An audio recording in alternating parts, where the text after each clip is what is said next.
framework, and that framework will include ensuring that you have a sustainable and adequate funding. And we are going to see some of the challenges that affect us as a region.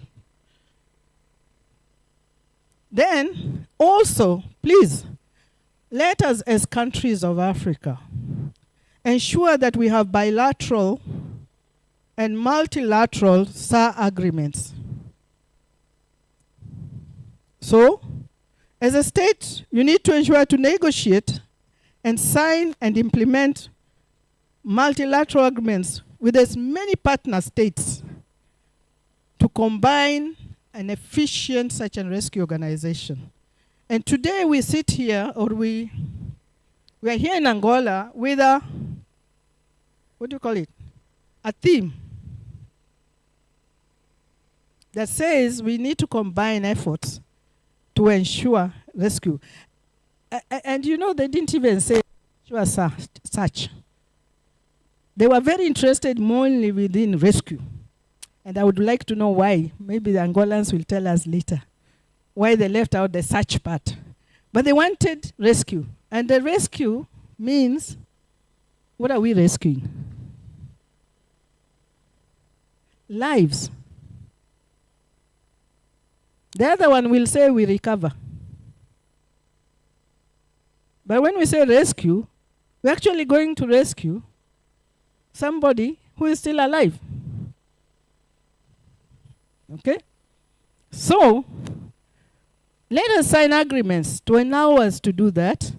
Organize multi-agency, multi-states, combined regional search and rescue exercises to test that search and rescue system. So once we do the framework, we put legal framework, we put our procedures, policies, regulations, whatever. We need to test it. And we don't test it alone, we test it with others. Then, implement training programs and plans for capacity building of search and rescue personnel. And this should include those that are in oversight. Today we have the CAAs present here. And some CAAs have not gone ahead and trained their people. You need to train. And if your CAA is not oversighting search and rescue, you need to put system in place to oversight that search and rescue so that we can know that we have the right system in place.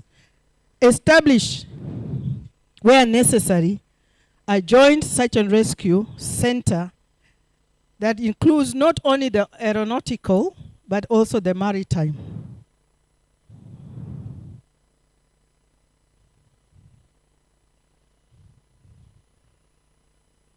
Okay.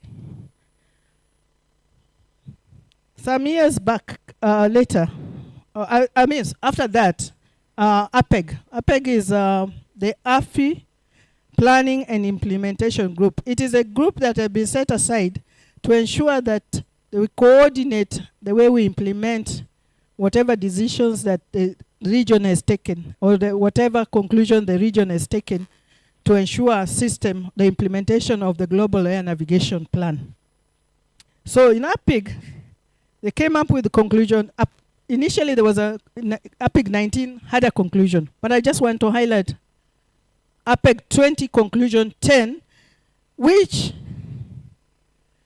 came up because it was realized, the state noted that they're still having a challenge as far as signing of SAR agreements are concerned. And even today, if I was to ask any state to stand up and tell us how many neighbors do you have? And amongst those neighbors, have you signed with all of them? The chances of having all neighbors signed with is very minimal. You probably you have signed, if you have 5 neighbors, you have signed with 3 or signed with 2, but not all 5. What is the problem? So the states were urged once again to conclude the signing of search and rescue agreements under regional frameworks to facilitate operational cooperation and efficiency.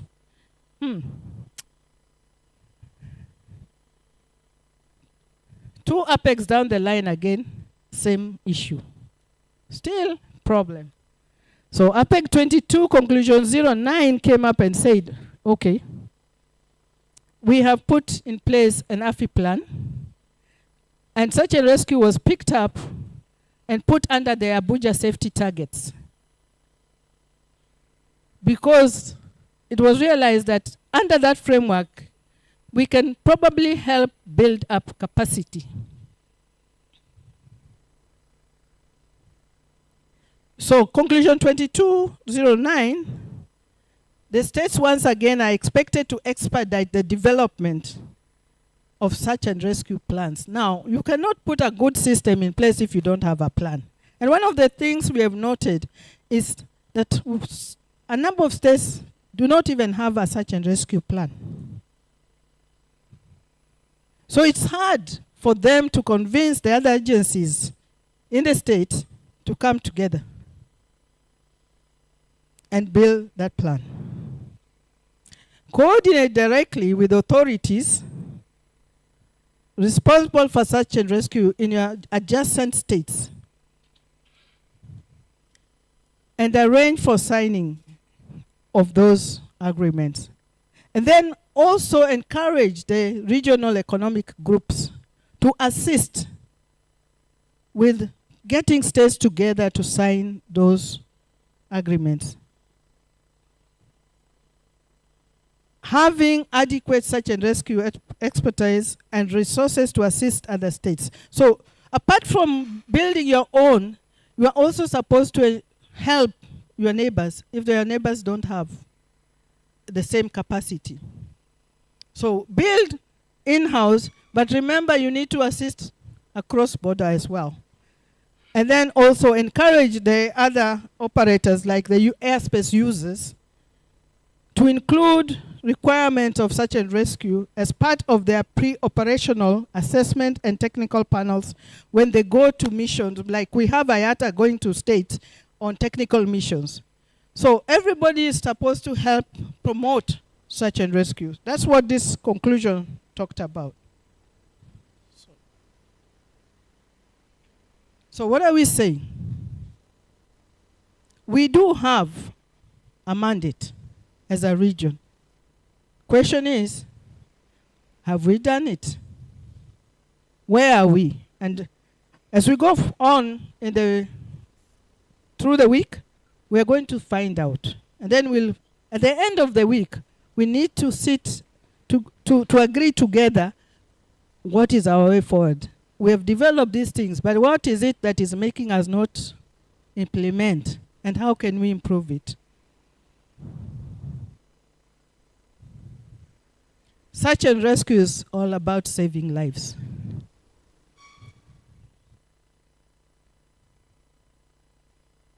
Let us do it together. Thank you.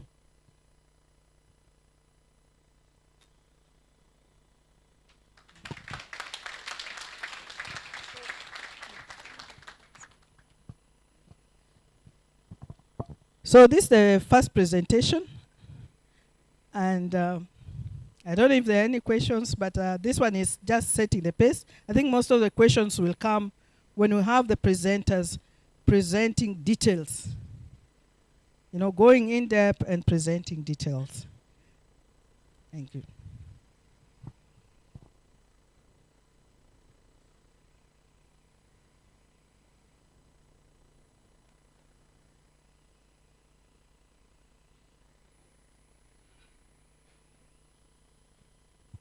But I don't mind taking comments. I might not answer questions, but it would be good to hear from. I'm not in a class. It's an interactive. Session. So can maybe somebody would want to say something, so that we break my voice, the monotony of my voice.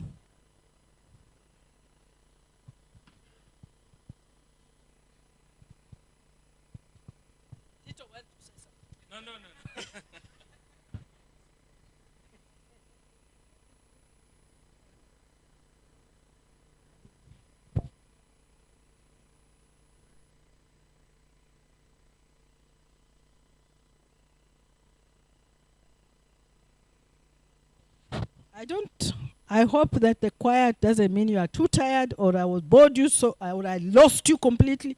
What does it mean? Why are you so quiet? Ah, good.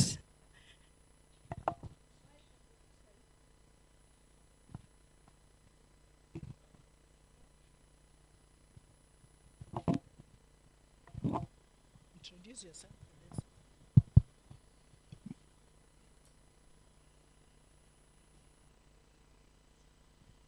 Muito obrigado. Portanto, em princípio, louvar a belíssima apresentação da doutora Kezide. Kezia, sim, sim. Eu sou Antônio Luiz, sou do Ministério da Saúde. Portanto, fiquei atentamente na apresentação da professora. Desde já, só quero perguntar se do plano que foi aqui apresentado, só inclui medidas de busca e salvamento combinadas com o setor marítimo e não, por exemplo, da questão dos serviços de saúde. Se for para acudir salvamento de um desastre ou de um acidente, se não inclui as medidas combinadas dos profissionais que não são nem do serviço aéreo nem do serviço marítimo. É só esta questão. Obrigado.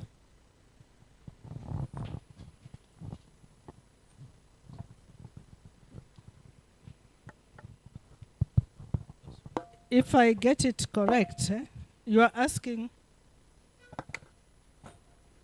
whether my presentation did not involve the people who support search and rescue from the health department or from the marine.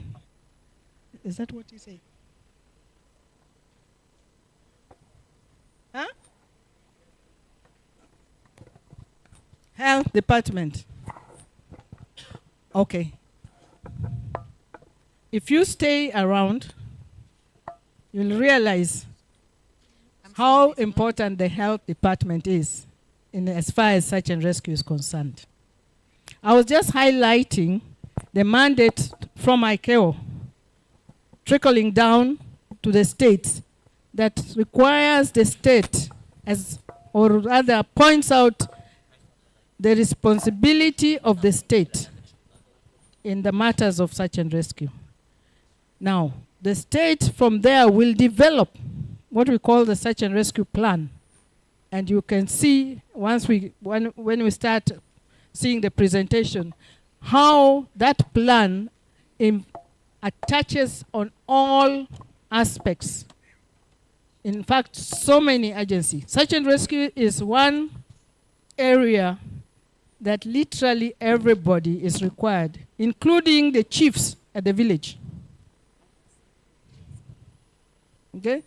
There's nobody that does not participate positively in helping save life. Yeah. Any other? Speaking in Portuguese. Yes. Introduce yourself and then there was a mic.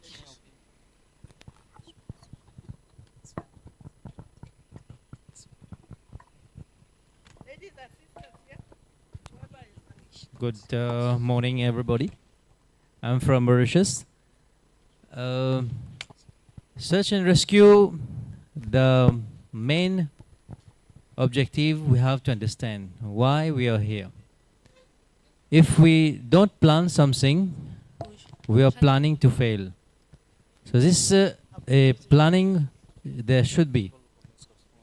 So this workshop will give everybody a chance.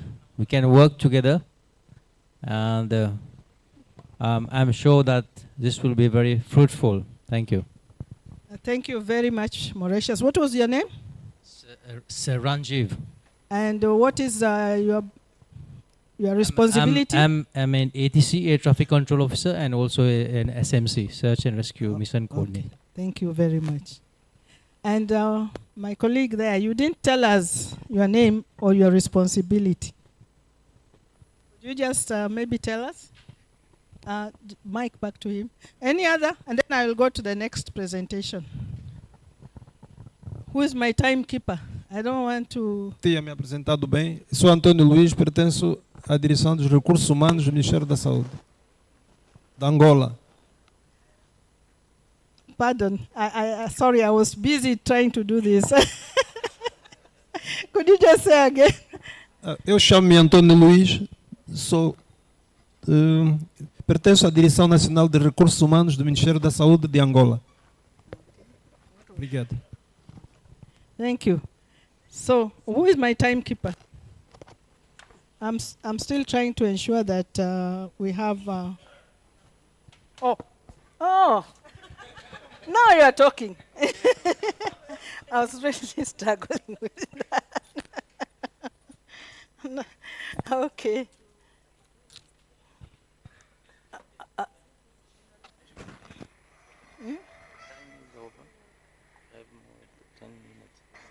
For the next presentation. Yeah, I'm free. I want to go to the next one. So we'll go to the next presentation. Sorry, Mike.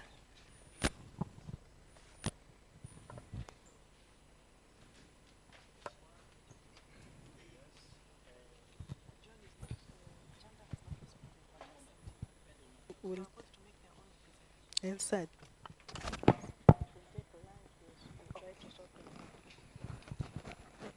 Yes, madam. Ok, obrigada. Amélia Domingues Covingo, a Presidente do Conselho de Administração da Autoridade Nacional da Aviação Civil. Eu não vou colocar nenhuma questão, vou apenas agradecer por esta abertura do evento na perspectiva mais formativa e intrusiva de todos os aqui presentes. Dizer que Angola sente-se de facto parte de todo esse processo e nós percebemos que não estamos apenas a falar do setor da aviação civil, mas de todos os intervenientes dentro do sistema que hoje nós temos como um sistema integrado. Portanto, aqui também, só para dar um conforto ao colega da saúde, que sim, faz parte, e até porque estamos a falar de vidas, e precisamos de salvar vidas em alguma situação menos boa que possa ocorrer em termos da nossa navegação aérea. Temos aqui diferentes stakeholders que fazem, de facto, parte de todo o sistema, e nós repetimos sempre sistema. Não podemos olhar para setores separados, mas para um sistema e que, como a Kezia fez questão de reiterar aqui, visa tão somente salvar vidas. Nós não estamos a falar do SAR numa perspectiva de resgate, mas para a implementação do nosso SAR e aqui na nossa zona. Eu vou ter que deixar-vos, e por isso deixo essa mensagem de conforto para um trabalho produtivo nas próximas sessões. Obrigada.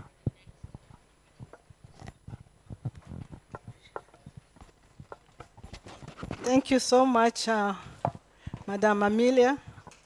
In fact, you have hit the nail on the head.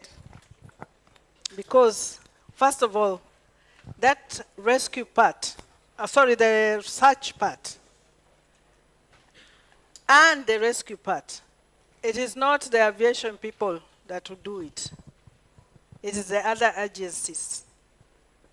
Because they are people who are specialized, let's say, as mountain climbers. There are people who are specialized in knowing how the winds operate in the sea.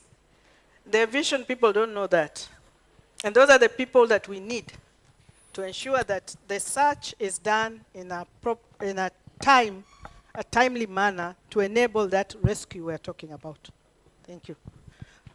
Just the last one, and then we release Madam.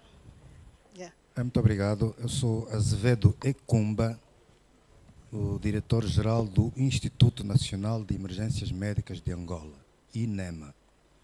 Só para confortar aqui o colega dos recursos humanos, do que o INEMA está presente e que com um grupo bastante significativo e competente, temos estado a participar desde o início nos encontros preparatórios do simulacro que vai acontecer esta semana. Portanto, estamos por dentro para dizer que o INEMA, como também um componente do Ministério da Saúde, está presente e estará sempre presente. Obrigado. Okay. Thank you very much. Okay. I don't know, Madam, we'll release you. We know you are a very busy person. I don't know whether Mr. Emmanuel will be with us. Yes, but thank you so much. And I see the Deputy Minister left. Yes. Yeah, we understand.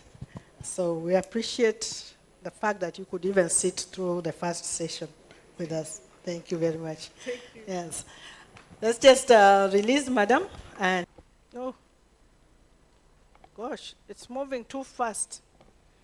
I just want to give us a background of the inter-regional workshops that we have had, and then what we have come up with as a consolidated action plan. And this is not for the AFI region alone, but it's also for our neighboring regions. Okay? So having the background, the history, some of you may see yourselves on those photos there. But the three regional offices of ICAO, that is Asia Pacific, the Eastern and Southern Africa, ISAF region, and the Mid region, that is the Middle East region, happen to share one ocean. And that's the Indian Ocean. So it means they need to collaborate. If something happens in the high seas, they need to collaborate to ensure that they support each other to facilitate support to an aircraft in distress.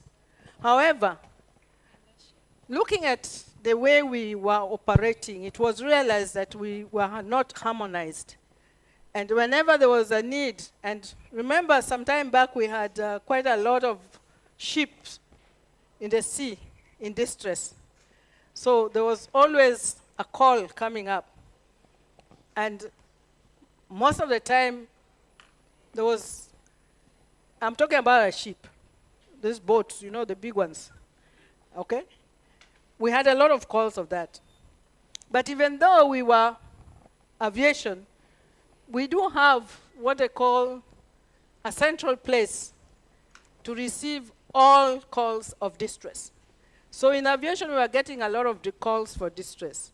Sometimes it was required that we had issues with aircraft in distress. So what happened is that these three regional offices realized they needed to sit together and harmonize how we can support each other in that ocean. So in 2016, they met in Seychelles and developed the first action plan. There were a couple of things that they look at which were common, they needed to do in the various states.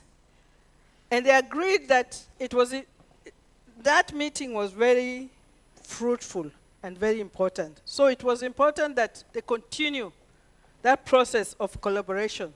So they agreed that they would have, every 2 years, they would have a similar workshop, just to look at where they were and what else they can improve. So instead of meeting in 2018, things didn't work out very well. But 2019, the same group met in Salalah, in Oman. And during that meeting, which is the workshop, they had extended the invitation, because when we talk about AFI, we are not just talking about ISAF. We all fall under APEC.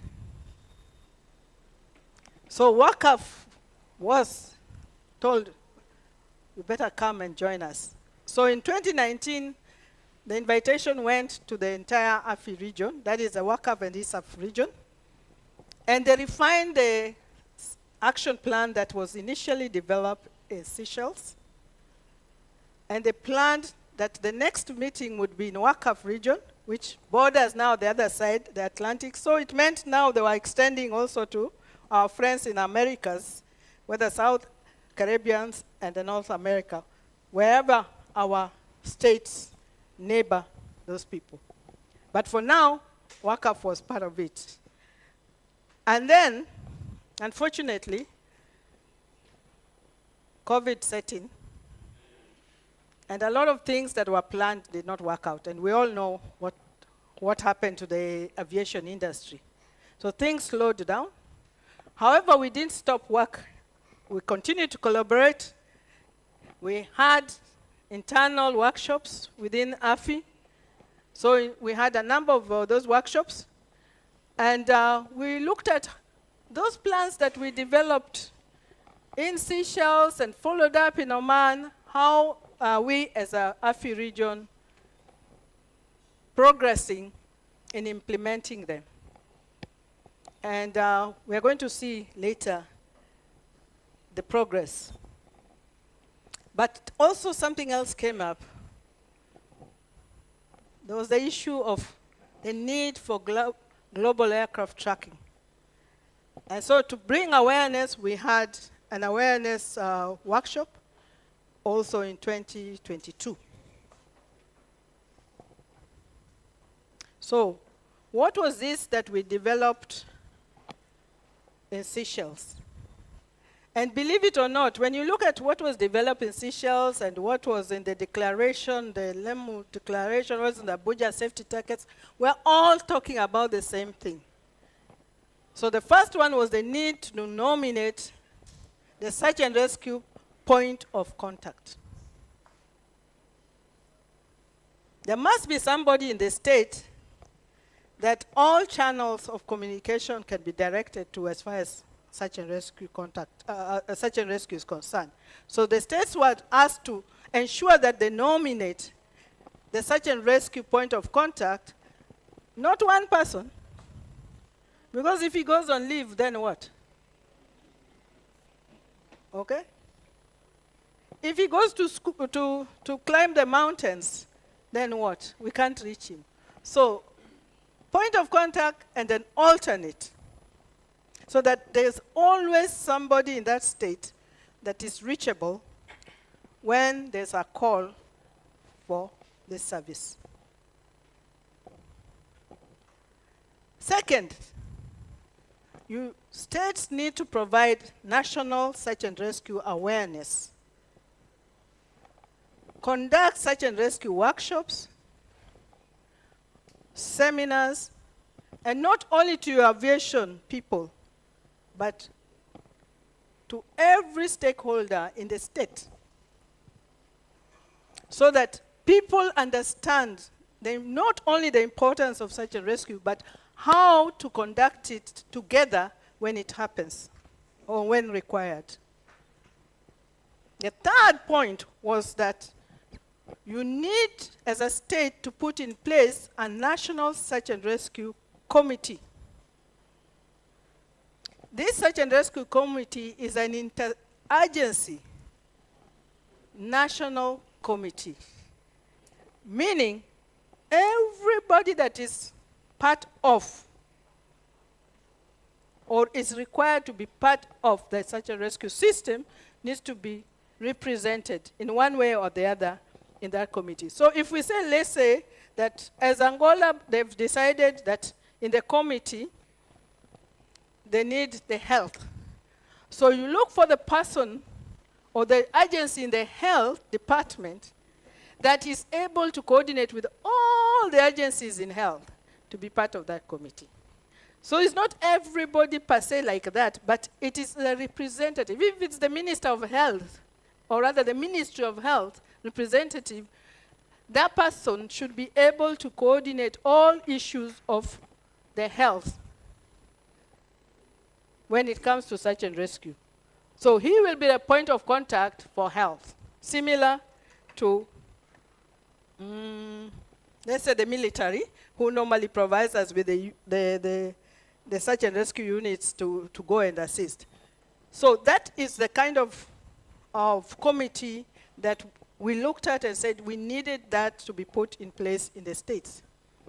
The fourth thing was each state needs to develop a questionnaire to obtain what we call the gap analysis, to know what do you have, what is your weakness, what are your strengths as a system in your country.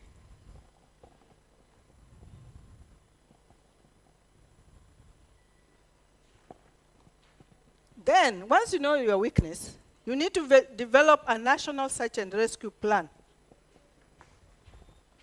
Okay? And with it comes with the operating procedures for the rescue coordination centers or the sub-centers. Now, let me just read that. The state to develop or revise, if you have, a national search and rescue plan and your standard operating procedures, and they need to be reflected or to capture the requirements as stipulated in the templates given on that ICAO document, which is a document that is both maritime as well as aeronautical. And we put in place, as a region, search and rescue experts that were tasked with they were given the task of developing these templates. And so we share those templates and ask that the states go and develop their national search and rescue plans and operating procedures. May I ask, because this is a workshop, may I ask by show of hands, the states represented here, how many of you have a search and rescue plan? Okay, and thank you. This is not to embarrass you, but how many do not have a plan? This is a workshop, we're just, yes. Okay? And how many don't know whether they have a plan or they don't have a plan? Because I've seen some hands have not come up. Okay? Yes, you might not know that you have a plan, or you have a plan but it's not with you, and so you have no idea. What we said, you need to have a plan, and that plan needs to be available and known by everybody that is involved in search and rescue in that state.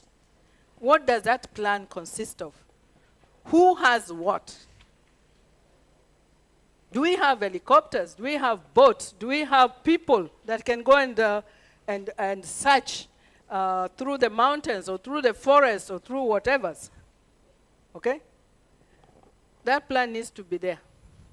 The last, not last, but number 6, it is important to have agreements, and not only between states for cross-border, but you need to sign agreements even internally. The health department must have an MOU with ANS. Okay? ANS here is ENA. So that when ENA calls, you don't tell them to write a letter. Okay? The military often have the helicopters. In fact, it's the national requirement for military. I was told your second mandate, apart from defending the country, is search and rescue. Am I right? Yes, somebody is saying yes. How come you are the only one saying yes? The other military don't know. I think they do. Because that's your second work, is to provide. And that's why they have the facilities in disasters, when we have disasters, to go out and support this. It is part of your work. So, you need to ensure that all those agencies, if it's the Red Cross, and they probably provide the personnel to go and do the rescuing and to provide the first aid at the rescue site, they are aware. They have an agreement that they know what is required of them. Number 7, because we are having a challenge with the signing of these agreements, the states were asked that if you need help, and that goes also for the plan, if you need help, there are people who can help you. If South Africa, I thought I saw South Africa's hand up, that you have a plan. Yes, if you have a plan, and the other one who didn't have a plan was your neighbor, are you able to help that neighbor of yours develop a plan? That's what we are talking about. That's the collaboration. Thank you very much. South Africa has even offered to come tomorrow and help those people who don't have a plan. But that's what we are talking about. So that we ensure that each state has a plan. And that plan is effective. It's not just a plan. So remember the gap analysis? Once you develop the gap analysis and you know what you need, then we can enable you from the regional offices, ICAO regional offices, and we talked about the 3 regional offices. We are there to support you with the technical staff, that's the search and rescue technical experts that have been identified in each region to support. And good news, we also have as AFI, we have the AFI, what we call the AFI plan. And within the AFI plan, search and rescue is one of the areas that has been identified for support. That means there is some fund put aside to enable us send those technical experts to support you, develop your plans, and to put a system in place. And then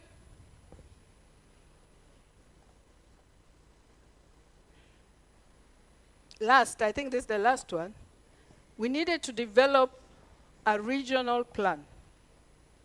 That is the AFI Search and Rescue Plan. This plan was done. Templates were developed by this team of experts. Some of them are here. And this plan was adapted by APEC in 2022. So there's a plan. What we need you to do is to look at that plan and see the weak areas so that we can improve on our plan. Okay? It is available on the, I think, both WACAF and ISAF website. So this is what was developed. Going forward, I think these are the last one, and you can see the interaction between them and whatever we were talking about of the declaration. National and multi-state SAR exercises. So once you have developed your plan, you think you're okay, you need to test the plan. So you need to have your search and rescue exercise, and that will involve all those agencies that are supporting the event, the SAR, and try to also extend it across the border so that you can test that cooperation. And you know you can't test cooperation without agreements, eh? The last one was now improved later because we talked about now the global tracking. And so we said, states, please go to the ICAO website. There's a link that we provided. And you need to provide information about your surveillance systems. And I was hoping my colleague would be here because I think that is his area of expert. And he would probably show us all that link. But there's a link that requires each state to give information about how they're tracking aircraft. Last is the funding of search and rescue. Establish funding schemes or systems to ensure a sustainable or sustainability of search and rescue equipment and services. So many states are struggling with this. But you need to develop that. And you can only develop that, once again, going back to our plan and a buy-in from the top part of the government. If they don't buy in at the top, you will not get that fund. Okay? So, gentlemen and ladies and gentlemen, we have tasks that we need to do. We developed very nice 12 points. How much of it have we done? We hope to see in the next presentation. Thank you very much.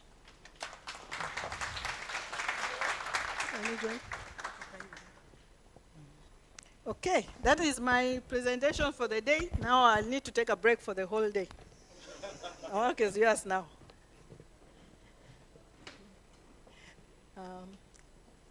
So if If you don't mind, I hope we can connect. Is it off? Okay. Okay. What time do you want us to take the lunch break? Because I have my colleague from online. No, they can do it in the afternoon. It's for us. I don't know. It seems like we are ahead of time.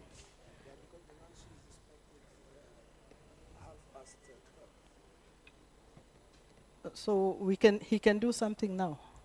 Yes, if he is online. Yeah.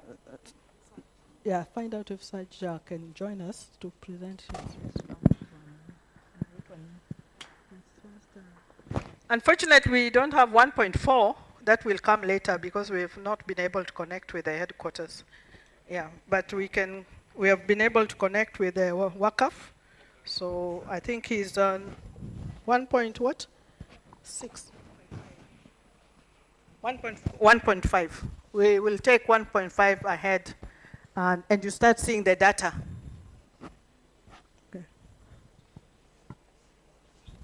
Okay, I see a hand at the end there. Please introduce yourself, organization name and organization, and then go ahead with whether it's question or comment. Yes, good morning. Allow me to speak in English. I got a little bit comfortable to speak in English. My name is Captain Rui Gomes. I belong to Angolan Aviation Police. I work in a unit as pilot. I'm pilot captain. So I got a few questions about last panel. Firstly, in number 7, I don't know if it's possible to backward to number 7, the point number 7, which were shown here in the presentation, please. Oh, just put it back on. If not possible, don't care. I can say it. The number 7, you were talking about support and signing of search and rescue agreements. And I'll join it with number 8.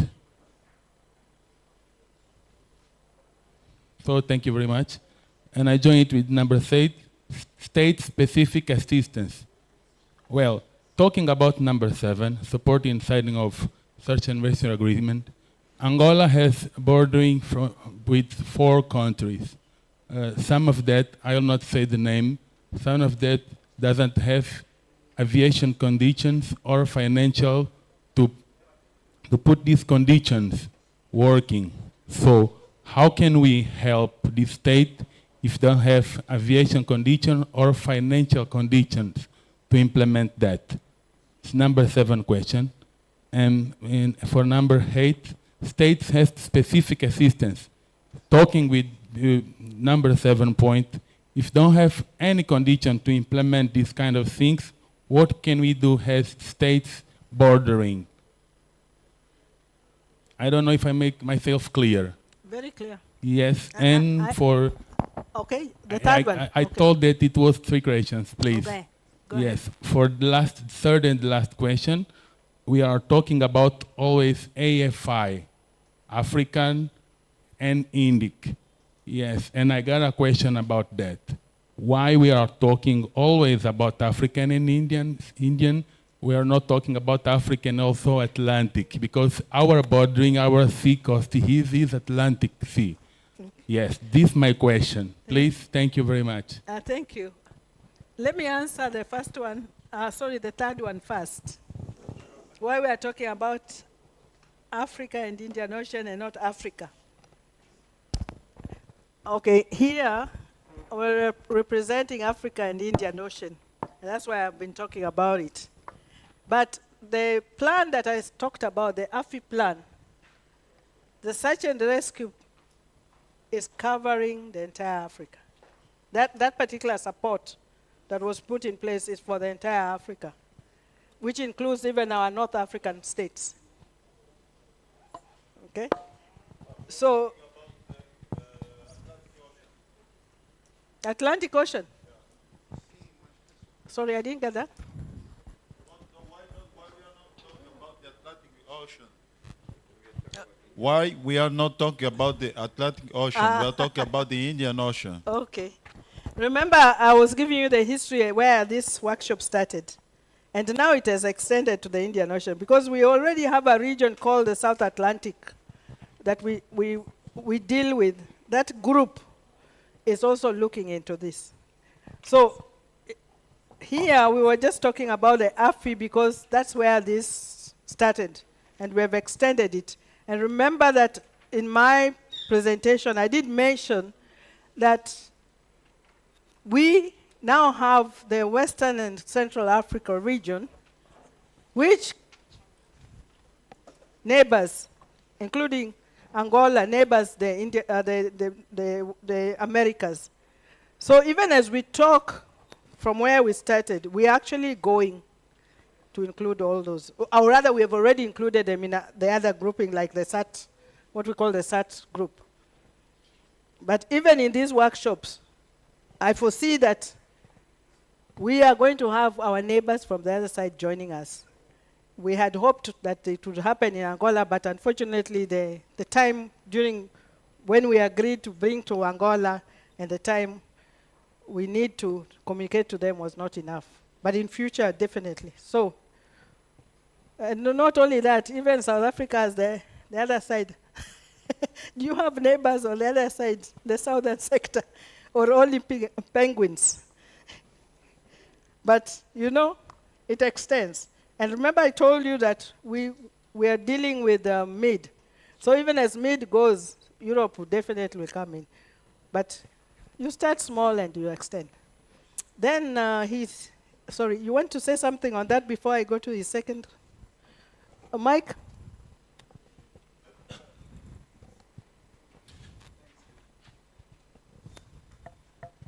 Thanks, Kezia. I can understand why our esteemed pilot is a bit asking questions, because we don't have anything for Atlantic as much as we've been given that airspace, and I think Angola's got a lot of it also that has to do with the Atlantic. However, I think we cover it because we also part of the panel of the South Atlantic action group, so we get to understand what happens in that airspace from that perspective. But maybe it would be a good idea to also include some of those neighboring countries around the Atlantic when we start talking search and rescue. Thank you. Yes, indeed. I think initially Angola was going to invite, I think, Brazil. But like I said, the time for this particular workshop, but I definitely foresee the next workshop, which is supposed to be in Wakaf region, would definitely invite our neighbors from the other side. Because as we see, it's a collaboration. There's no way we can just do search and rescue and reach here and leave it there. We need the others to come and support. Even if it's inside our airspace, those guys, maybe they have the units that we need to come and assist. So once we have a good collaboration, then it's quicker. The signing of the letters of agreements have been put in place. It's quicker for you for an air traffic controller sitting in the Rescue Coordination Center or whichever Rescue Coordination Center the state has put in place. The person sitting there is able to call and it comes. And over the years, I've seen the improvement in search and rescue. When I started work as an air traffic controller, you would call the units, the military, and they would tell you, we don't have that mandate. You write a letter. That time we didn't have emails. Now, how long were letters taking? A week? 2 weeks? Somebody is dying. Today, the same place, they are actually just a call away, and units are released.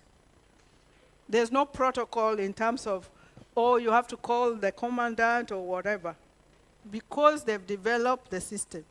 And this system is developed when everybody understands what is required, and there's a buy-in from all the agencies. But also, you need to ensure that your regulations enables you to do that.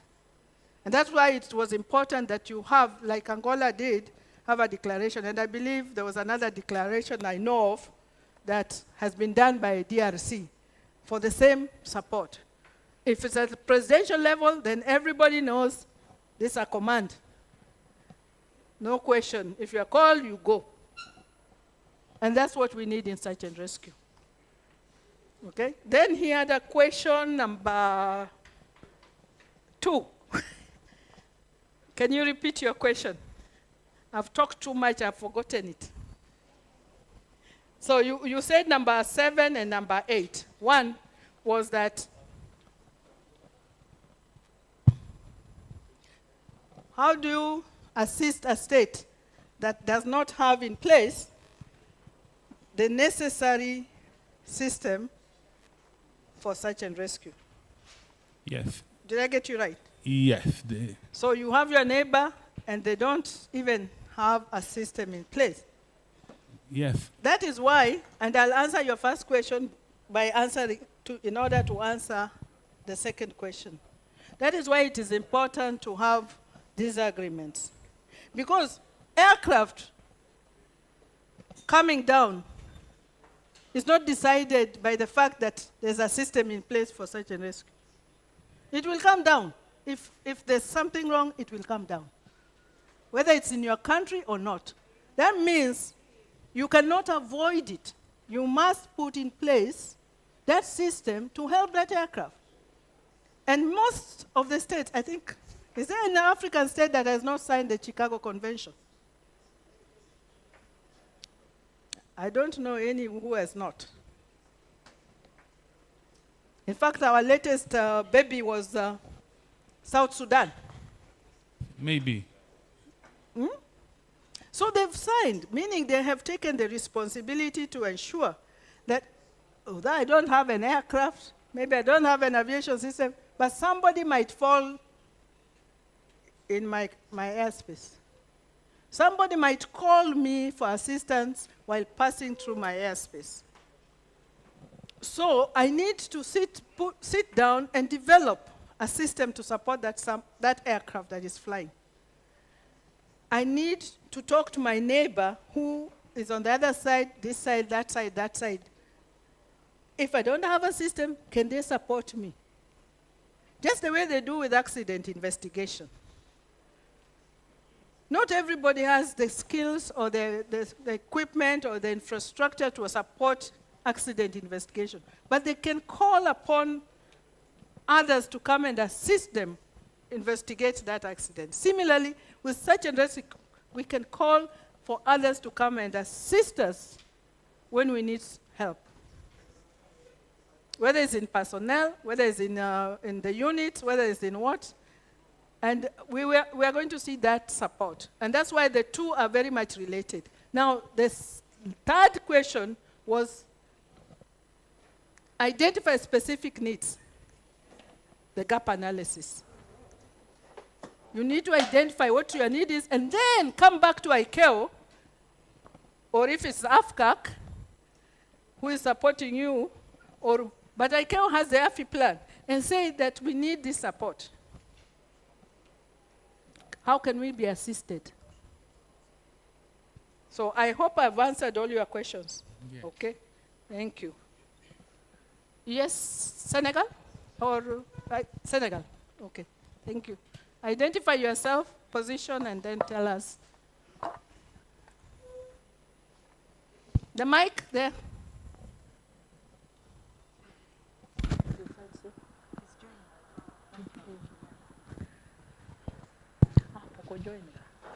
Okay. Good morning. Go ahead.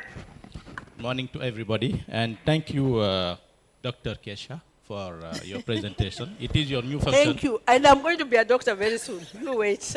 This is a blessing. Yes. Okay. Thank you for your presentation. I want to do my intervention in 4 points. The first one, I just want to know if it is compulsory to have SPOC, SAR point of contact, and his alternate to be published in the AIP, for example. I saw most of the time in the AIP that they nominate person to be the SPOC of the SAR. And I think that it is most important to nominate the unit. Because the unit is never die, never die. For example, if you nominate a person, if this person pass away, you are going to nominate another one. But if you nominate a unit with the number, the phone number, email address, and so on, I think it is the best thing.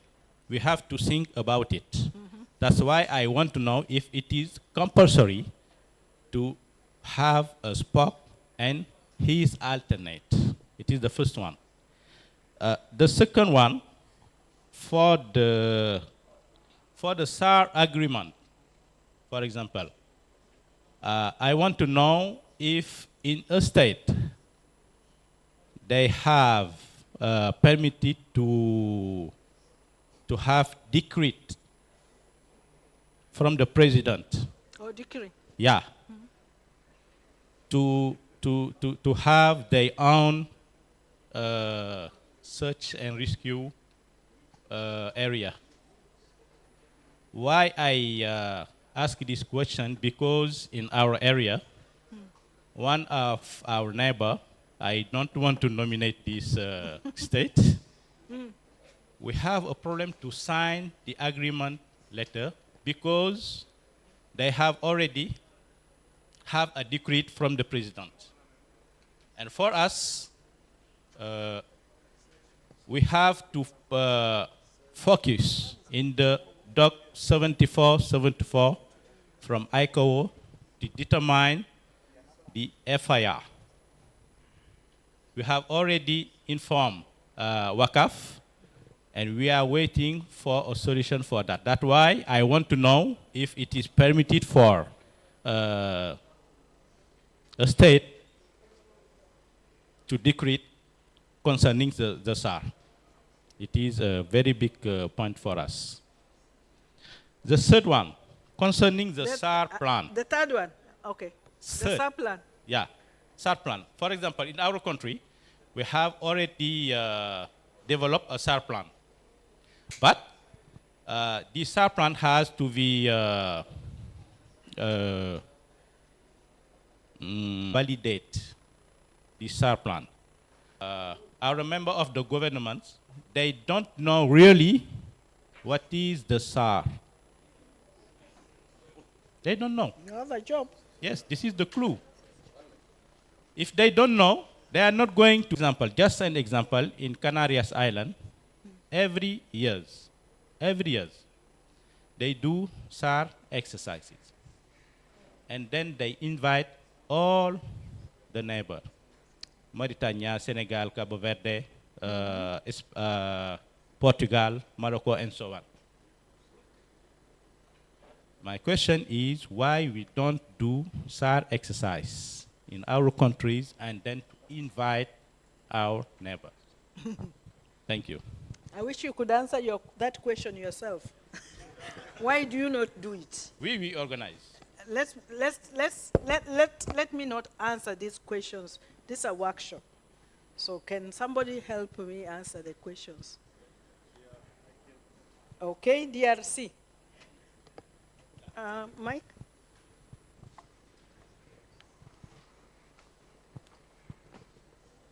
He has very important questions. One was the issue of the spoke, that is a search and rescue person, what do you call it, point of contact. He has said a decree, I'm assuming you are saying that the decree affects the search and rescue regions of others. Because you talked about the region that you've been given by ICAO. Not the region. Can you give the mic, please? There were two mics in the room. So there's a second one, the other side. So you are talking about the search and rescue region vis-a-vis the decree by a state.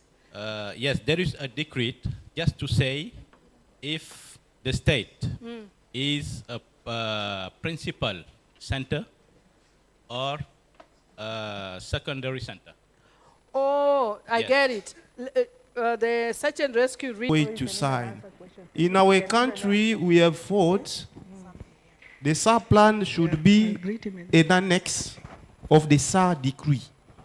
It means it is as an annex, which is going to be signed by the Prime Minister. If the Prime Minister has already signed the decree of SAR and the SAR plan is an annex, we thought that it's going to have an implication on all ministers. It is a strategy. For the SAREX, of course, we have difficulties to organize all those exercises. But I think the ICAO SAPS classifies SAREX in 3 different levels. The least we can do is the communication exercise. That is what we can't lose, we can't miss to do it. All of us here, the communication exercise. It is something. We can be doing it like that every year, even in the regional level. I submit. Thank you. Thank you very much, DRC. Yes, Angola. Thank you very much one more time. I'm not answer directly what our It's okay. colleague was talking. There's no wrong answers here. Yes, thank you very much. Yeah.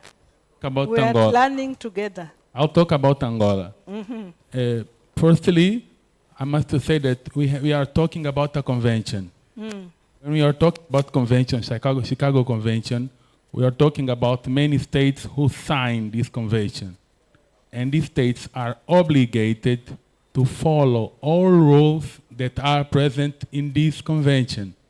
And they must to notify and inform the ICAO every difference that you are doing in your country and relate regularly what's the happening of the difference that you choose if you have an option to choose. So, talking about Angola, Angola has many documents, official documents, ratifying this convention. NTA 31, in Portuguese is Normativo Técnico Aeronáutico 31, are talking about search and rescue. We have also Presidential Decree 9623 from 6 April, all talking. Here in Angola, we have compromised to follow these rules. We are not perfect yet, but we are following these steps to achieve. Okay, thank you very much. There was another hand. Okay, Kenya. I thought I saw another hand. Those who wants to support us to understand what we need to do. Kenya is here. Okay. As we wait for the mic, how are you, Saj? Welcome. Oh, John Walton. Oh, John, how are you? John is the colleague from headquarters, and he has just joined us. So he's online, so we'll be able to, I don't know if is it possible to hear him? If he has. Okay, John, we're just going through the session of, we have just finished session 1.3. And we're just getting some ideas on how we can improve our system here in the region. So, Kenya, go ahead. My name is Alfred Wagura from Kenya Search and Rescue. I'm in Search and Rescue. Now, the aspect of the spoke, there is a way that you find that you need to probably divide it into 2. What we have done in Nairobi is to have an administrative spoke and an operational spoke. That way, you ensure that all aspects of that are supposed to be covered by a spoke are covered. There are administrative aspects that need to be handled. And that's where we have nominated an individual with an alternate. And also, for operational purposes, we have the center as a spoke for receipt of all the distress alerts and all that. The center is now the operational spoke. But for administrative aspects, there is a person designated for that purpose. Thank you. Thank you. He has answered the issue of the spoke. Anybody else wants to make a comment on the three? No, there were 4 questions. Hello. Okay, thank you. My name is Danielson Pombal. I am a safety inspector of ANAC, and I would like to comment some. Nowadays, it's difficult to talk about rescue and search and rescue without talking about drones.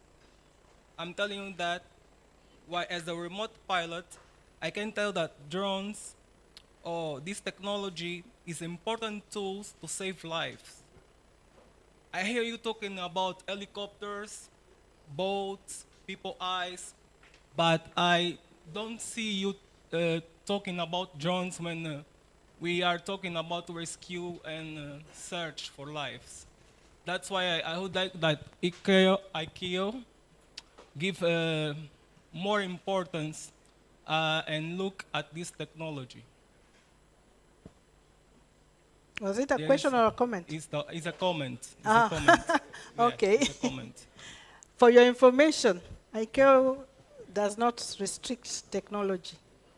No. In fact, I mentioned them because that's what we have mainly in this region. Okay. Yeah. But we have known the recent crash that we just saw. Was it last week? Right. They use drones. So whatever you have. Drones to rescue? No, to identify the crash site. All right. I know we have in Kenya they've done the same. So, yeah. So it's not restricted. Mm-hmm. I was just talking, not saying that that's what we have. No, ICAO is not restricted. Remember the gap analysis. You need to develop a gap analysis for your state and see what do you have. Okay? And then what do you need?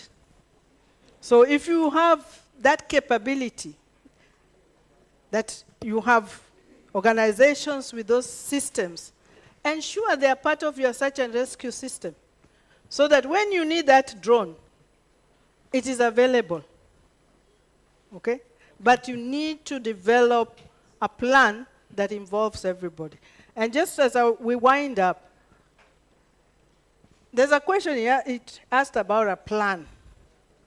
And I was wondering, the approval, you're saying everybody needs to approve, they don't understand. The question is, how did you develop your plan? Was it only the NSP that developed the plan? Or did it involve everybody that needs to be part of it?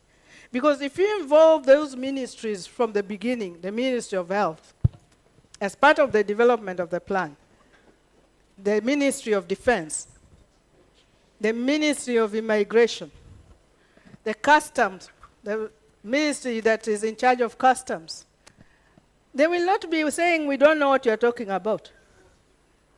Because they are part of the development. And that's what we are saying, do a buy-in early. And you do a buy-in early by involving them in developing the plan, including the airlines, the operators. If you have a national operator, if you have general aviation operators, if you have the like ambulance services you have in terms of air services, involve these people. So you might have a small unit developing that plan, but let the other stakeholders look at it and add to it before it's sent now for approval. Otherwise, you are not going anywhere. Okay? About the decree, I just want to mention this. I'm not saying it's the correct one, but I want to mention that if you look at the Chicago Convention, Article 25, each state has a responsibility to ensure search and rescue. So whether the state is a sub-center or not, the state is still responsible for search and rescue within that state. Okay? So when they do the decree, I don't know what kind of a decree was done that brought a problem, but there's need that cooperation to understand that the state still has a responsibility for search and rescue within its state. Okay? So whatever the decree is developed, you need to work with that decree to enable the, if you are the one who has the search and rescue region, to enable that everybody within that search and rescue region are working together so that there's no confliction or conflict during the time that you have a SAR event. In fact, some states has quite a number of states under them that operate the support as far as the Rescue Coordination Center is concerned. So there's a center, there are sub-centers in those states, but the state, the fact that the president made a decree simply saying that, yes, I've taken my responsibility to ensure search and rescue is in place. So the plan now will be developed, like he says, based around how the likes of AFCAC, African Union, whatever. Because otherwise, I will say this is my state, this is my airspace, don't come in. What do you do, even if you are the RCC? Recording in progress. Okay? But we don't want that kind of statement from states. What we want is that I need you to come. And you say, I'm checking how fast I can come. That is what we need. And that's why we're talking about this. I hope I've answered you. I'm not saying that the state is wrong. I'm just saying that you need to understand that each state is responsible for search and rescue within that particular state.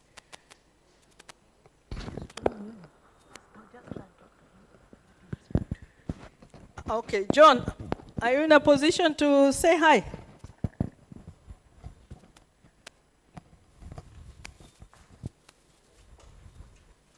Okay, I think we'll need to test this later before and so if there's no other comment, okay, there's one there. I'll give only two more and then we'll take a 5 minutes break or something so that we can connect the next person. So that and that's it. So you, the other one.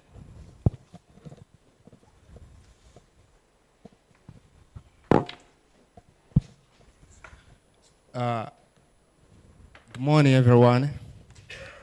I am José Kashibwandong from INAMED, Institute National of Meteorology and Geophysics. So I can say that I've learned and I'm learning too much.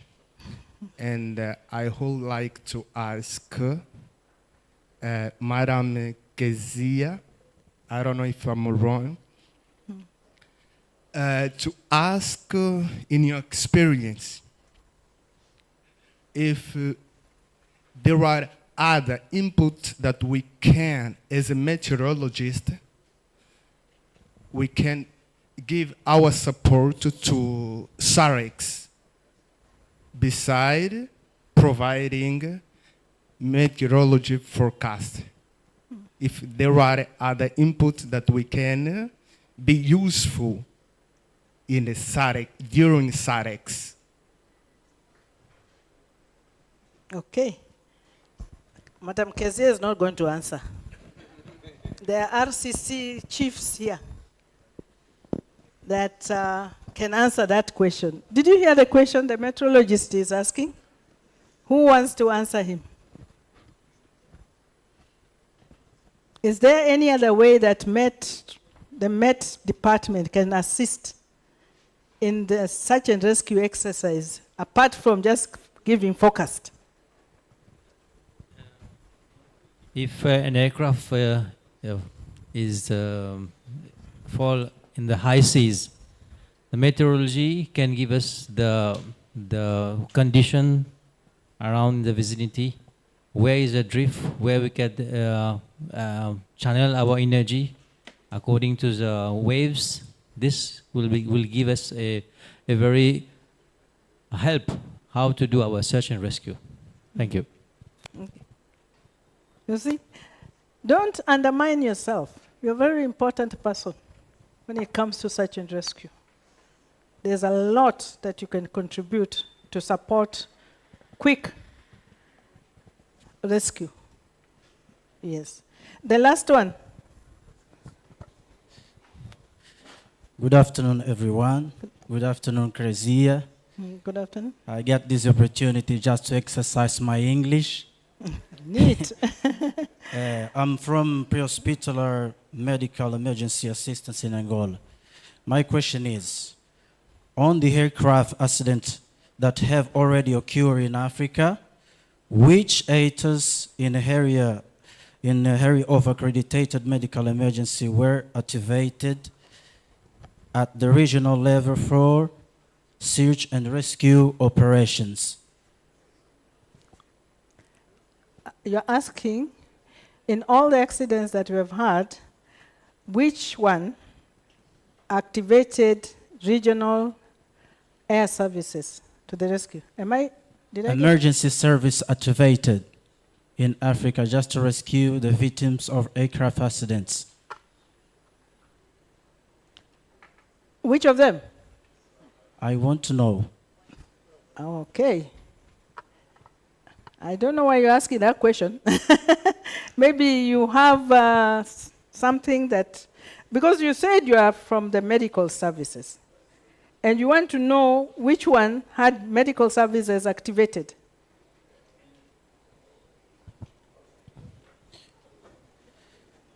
I will make myself clear. Yes, please. There are so many accidents that have happened in the past.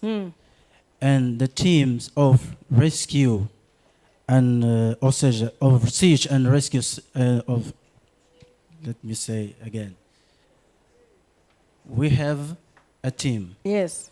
To make the operation to search and rescue operations. Which emergency services was activated that is accredited in Africa that was that make part of this situation of aircraft accidents already? Oh, at regional level? Or Yes. Okay, you're asking at regional level. Okay. Question? Those of us who had to deal with this, we have had quite a number. Is there any of you who can answer that question?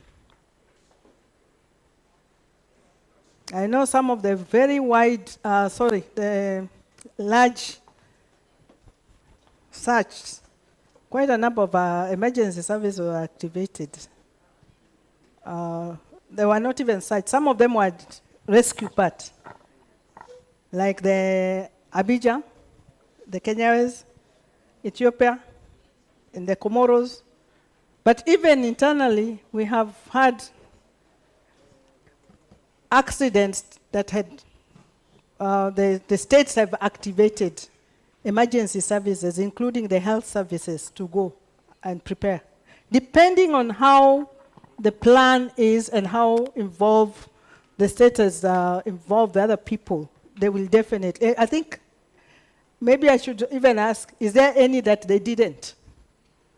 Not the other way around. Is there any that they didn't? The problem is those search and rescue agreements, where you find that it takes so long to activate those particular agencies to go and support in a regional level.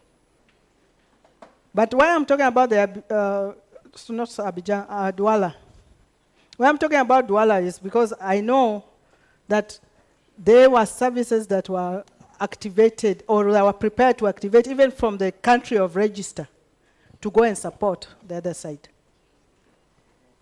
So it depends. And remember that the country of register should be involved in aircraft accidents. Similar, we are talking, when it comes to rescue, they are also part and parcel.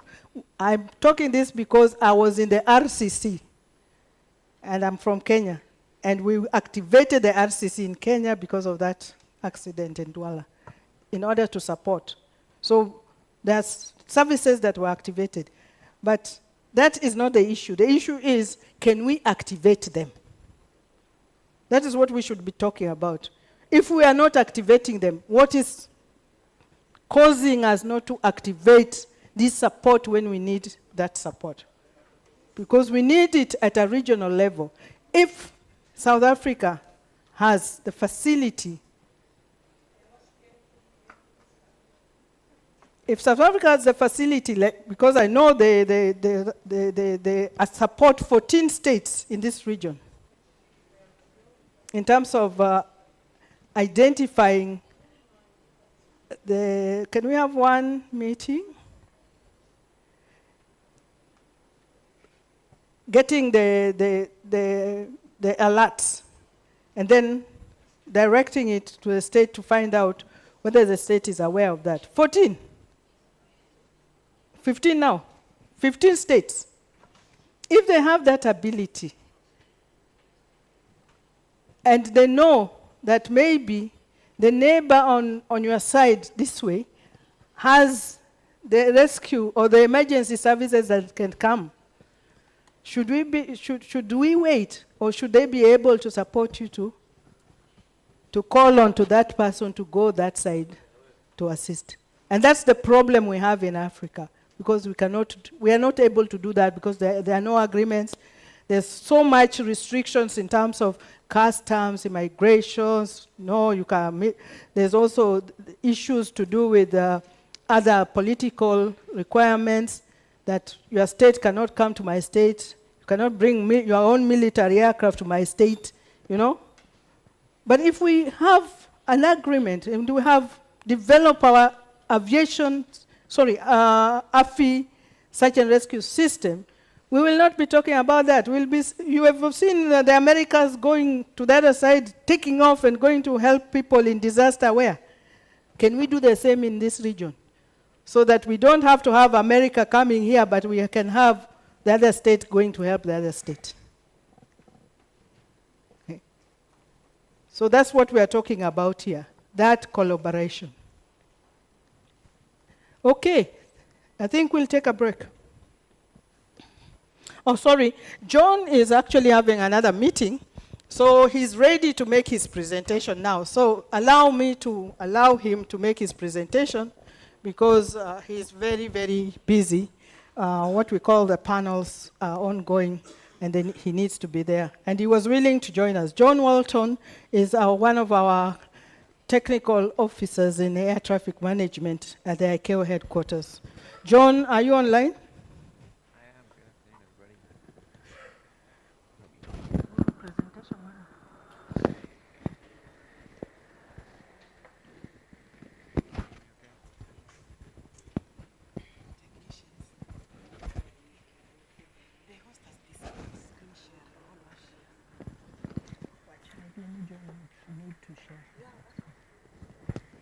I don't know if you can hear me or not.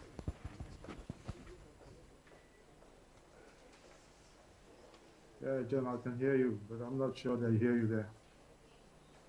Yeah, Kezia doesn't look like she can hear me from the reaction in the video. John, I can hear you, but from somewhere else. Okay, he's on the speaker. Okay. When you're ready, you take over and you just introduce yourself and go ahead. I don't know. Have they given you the sharing so that you can share your presentation? Yep, that's just come to life. Go ahead, John. Turn my video off to try and preserve some bandwidth. So my name is John Welton. I'm a technical officer for air traffic management and search and rescue at headquarters for ICAO in Montreal. I used to be an air traffic controller quite a long time ago now, and I've been with ICAO doing this job for a little over 5 years. And I've been asked to talk to you about the Global Aeronautical Distress and Safety System, which is also known as the GADS, Autonomous Distress Tracking, or ADT, and the Location of an Aircraft in Distress Repository, which is the LADR. So the Global Aeronautical Distress System was developed to address deficiencies in the air navigation system that were identified as a result of the tragedies of Air France Flight 447 and Malaysian Airlines Flight MH370. We'll look at 3 areas. We'll do a brief history lesson on the GADS for you. Then we'll look at aircraft tracking, followed by ADT and ladder. The GADS has 3 main pillars. You know a lot about post-flight localization, which is the 3rd one. So we will skim over that unless there are any pressing questions to save some time for you, because I understand your lunch break is imminent and I don't want to take away from the food time. So we'll start with a brief history of the GADS. Why GADS? As I said, the tragedies of the 2 flights, the Air France 447 and the Malaysian 370, highlighted limitations in the current air navigation system, which had hampered timely identification and localization of aircraft in distress. The limitations proved to be a significant hindrance to effective search and rescue efforts and the recovery operations, and the GADS was conceived to prevent that from happening again. On the rare occasions when accidents do occur, rescuing survivors obviously has the highest priority, followed by the recovery of casualties and then the wreckage and the flight recorders. To achieve this, an effective and globally consistent approach to improving the alerting of search and rescue services is essential. The effectiveness of the current alerting of search and rescue services will be enhanced by implementation of the GADS, which will, through its aircraft tracking function, maintain an up-to-date record of the aircraft's progress. This you can think of as the ops normal part of GADS. Through the location of an aircraft in distress function, the GADS will provide an accurate last known position for survivors and the aircraft. The location of an aircraft in distress is the aspect of the GADS that comes alive when something untoward happens. And then finally, we have the post-flight localization function, which allows for the timely rescue and recovery of survivors, flight recorders, and wreckage in order to support the accident investigation and its contribution to enhancing safety. That's the post-accident part of the GADS. So the 3 functions then can be thought of as in-flight ops normal for aircraft tracking, distress event in progress for location of an aircraft in distress, and then post-accident rescue for the post-flight localization. Taken together, the functions will enable the search and rescue services to provide a timely and appropriate response. We'll touch on aircraft tracking a little bit for you, but the focus today is on the location of an aircraft in distress, because that's the newest part. And if there's some time, as I said, we'll look briefly at post-flight localization. So we start with Annex 6. And I know that's possibly a bit odd because you're search and rescue, not pilots, but some of the things in here do affect you and the way that you can do your jobs effectively. Because Annex 6 tells the operators what equipment is required to be carried on their aircraft, as an example. It's got a lot of words in it, it's got a lot of text, which makes for boring slides and presentations, so we'll go through it as quickly as we can. The key points for the aircraft tracking standard: it's been applicable since 8th of November 2018, so almost 6 years now.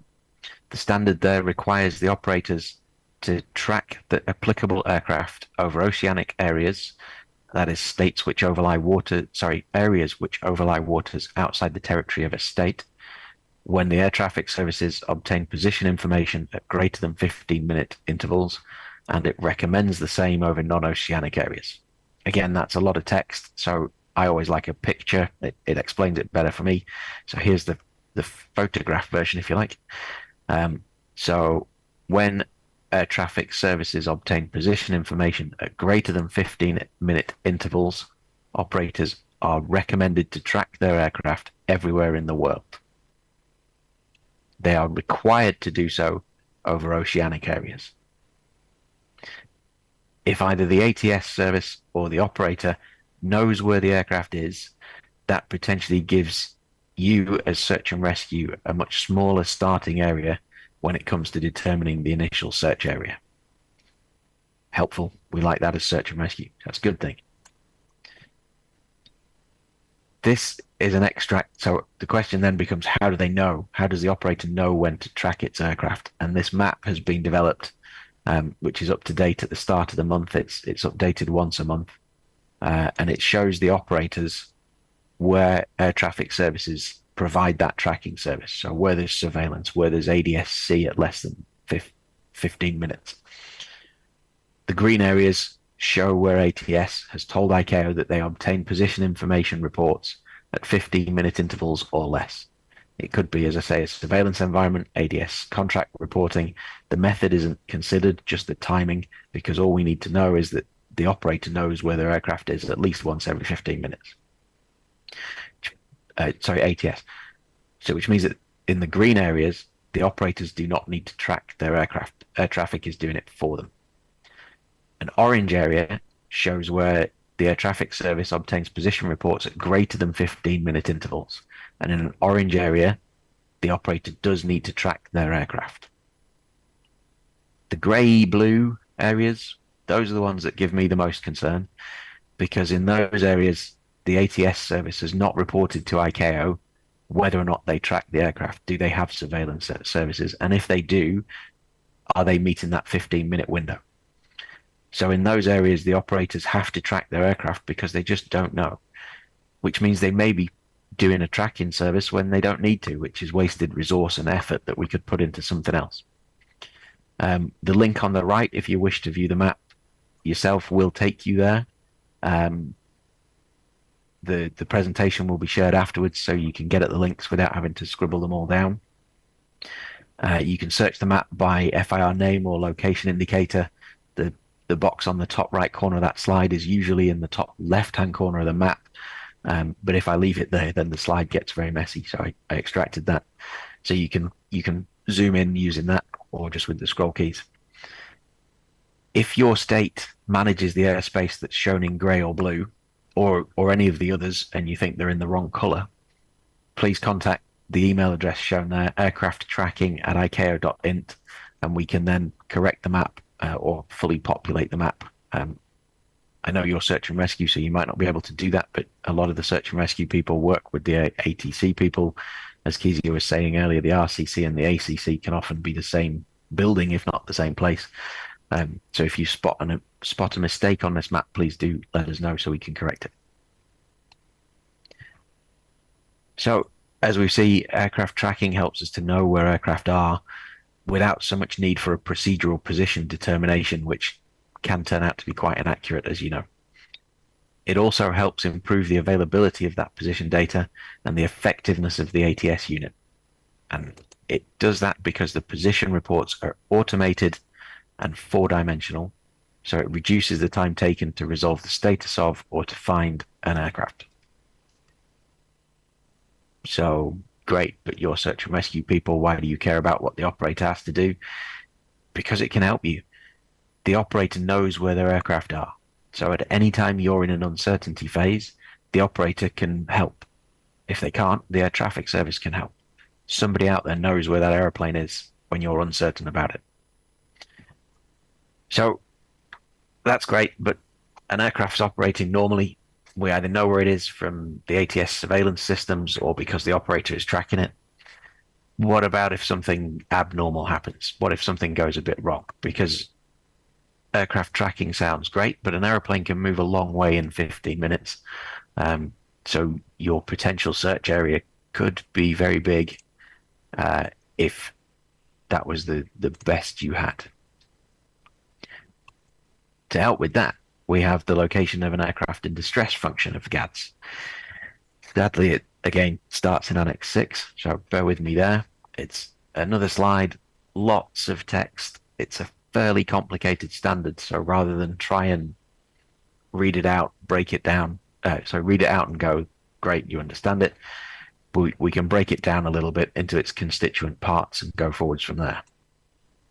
So the first part of the standard is the main standard itself, the really useful one. As I say, we'll do it stage by stage rather than all at once. So who does it apply to?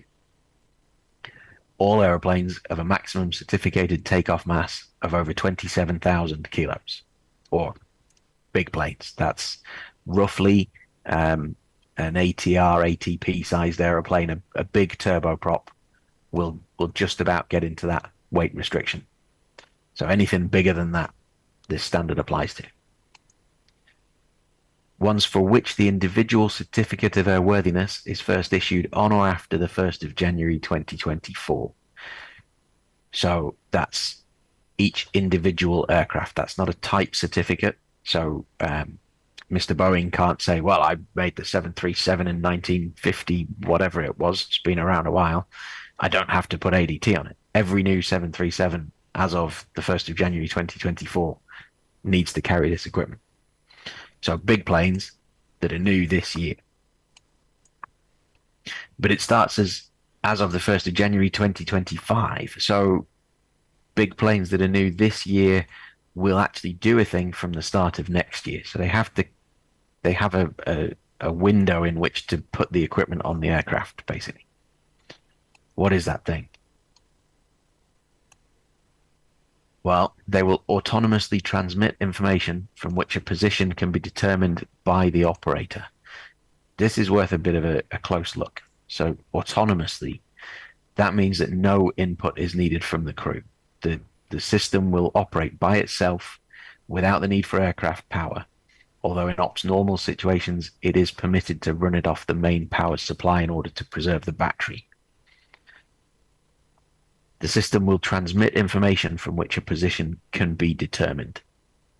And note that the standard does not say transmit position. It was written that way deliberately. It's not just fancy ICAO words for the sake of it to make it sound complicated. By saying it will transmit information from which a position can be determined, industry can have a greater degree of flexibility and innovation. And finally, it says it's determined by the operator, which nails whose responsibility it is to know where the aeroplane is, which is fantastic news for you guys as search and rescue, because someone will tell you where it is instead of you having to work it out, and was fantastic news for me as an air traffic person in my old life, because it makes sure that it's not on me as the guy at the radar screen saying, where did it go? It's the operator's responsibility. So it transmits information, not necessarily positions, and that information is turned into positions. Some systems out there do transmit a GNSS derived location rather than transmitting the information. That's the choice of those systems. We'll talk more on that later on. It also says it happens at least once every minute. So this gives you a maximum flight time of 59 seconds from the last transmission of information to the crash site. And that, with a bit of rough maths, will give you a last known position of approximately 6 nautical mile radius. The reality is that all the systems that are on the market to meet the requirements of this standard transmit their information much more often, usually once every 5 to 6 seconds, which, again, with my rough maths, makes your last known position radius around about a half, maybe 2/3 of a nautical mile. So that's fairly accurate as a begin search point. What else do we have in this standard? The words when in distress. In this instance, in distress is defined as a state in which, if the aircraft behavior event is not corrected, can result in an accident. So in reality, this means an unusual attitude, an unusual speed, whether that be horizontal or vertical, a ground proximity warning, or a loss of thrust on all engines. And the behaviors could be aircraft type specific. So an unusual rate of descent in a Dash 8 might not be unusual in an Airbus A380, for example. So they may be tuned to the type. So altogether, big airplanes that are new this year will, from the start of next year, transmit information that allows the operator allows the operator to determine their position at least once every minute, but in reality more often when they're in a state that could result in an accident. So in effect, before the airplane crashes, it will start telling us where it's about to crash, which is that should make the search part a lot easier than it has been in the past. So this is good news for search and rescue. So we understand the standard. If you remember back to the extract from Annex 6, there was a recommended practice as well. It's the same thing, but for smaller aircraft with different dates on it. Because it's a recommendation rather than a standard, the dates didn't require to be changed when the equipment manufacturers couldn't deliver on time, which is sadly why it's got such a complicated date range in it. So what's the standard for? Well, as we've seen, it creates the requirement for aircraft to carry a so-called autonomous distress tracking, or ADT, system. This system aims to establish, to a reasonable extent, the location of an accident site to within a 6 nautical mile radius. We will gather this information without the need of input from the flight crew, and indeed potentially despite the input or actions of the flight crew. ADT will provide a highly accurate last known position completely automatically. The operators will know when their aircraft are in a distress condition because the aircraft will tell them that it's doing this, and this has the potential to reduce the time taken to identify that an aircraft is in need of assistance. It has the potential to reduce the time taken to plan the search. It has the potential to reduce the time taken to find the accident site, and therefore it will improve the chances of rescue for any survivors. It's worth noting at this point that ADT systems can only be deactivated by the same means that activated it. So there's a sensor in the system that is constantly monitoring the aircraft to know whether or not it has a loss of thrust or unusual attitude or the other criteria that we discussed. When that sensor detects that condition, it activates the transmission of position information, and the system can only be shut down when that sensor detects a return to normal operations. So you can't override it by pressing the off button in the cockpit. You can switch it on in the cockpit. There is a button where if the pilot thinks things are going a bit wrong, he can choose to turn this thing on, in which case it has to be the pilot again that chooses to switch it off. And that protects us from the Malaysian 370 scenario where it just disappears because no one can stop it from transmitting. Sounds pretty useful. But the key to success is the requirement for the operator to make this information available to the appropriate authorities, which includes ATS units, rescue coordination centers, and others as determined by the state of the operator. This is the final part of the standard. Doing that, though, could prove to be quite challenging. There are multiple operators in the world, obviously, multiple potential ADT services, multiple FIRs and ACCs, and multiple RCCs. They're all interested in this information. For the operator to get it to the right people in a timely manner would be difficult. If we left it all for themselves, they'd all come up with different methods. It would be a mess. So this is where the location of an aircraft in distress repository, or the ladder, starts to come into play. What is it? Well, as we saw, the standards in Annex 6 describe how the operator is responsible to ensure that the position information is made available to the ATS unit, the RCC, and anyone else as determined by the state of the operator. This could be accident investigators, the CAA, any other entity that the state so chooses. Clearly, this puts quite a large burden on the operator and would prove complex to manage. We've also heard from the search and rescue community that what they want is a single place to get the position information. If the operators were responsible to pass it all by themselves and do whatever they wanted, it could end up being passed through multiple different media and in different formats, and that will complicate the job of search and rescue, not make it simpler and easier, and that's the end result that we're trying to get to. So instead of requiring those connections directly and leaving the operator and the states to determine how to manage it, a central repository is under development known as the ladder. The operators now have a single connection to the ladder to manage, and in fact, most of the ADT service providers will establish this connection for the operator. So the operator has nothing to do, they just sit and it all happens automatically. And that's the case if you're an operator who's chosen to use the ELT-DT solution. That would be connected to the ladder through the COSPAS SARSAT network. It's all automated for you. And the ladder then provides access for the ATS unit, the RCC, and anybody else that the state of the operator wants. You just need to get them a user account. The central repository meets the Annex 6 requirement for operators simply and effectively, and provides the search and rescue system and services with the single point of reference for position information that they requested when this was all under development. So the ladder basically is the way that everyone has access to the data. It does require a subscription, but this is a free subscription. It's only used to make sure that only the appropriate entities have access to the data.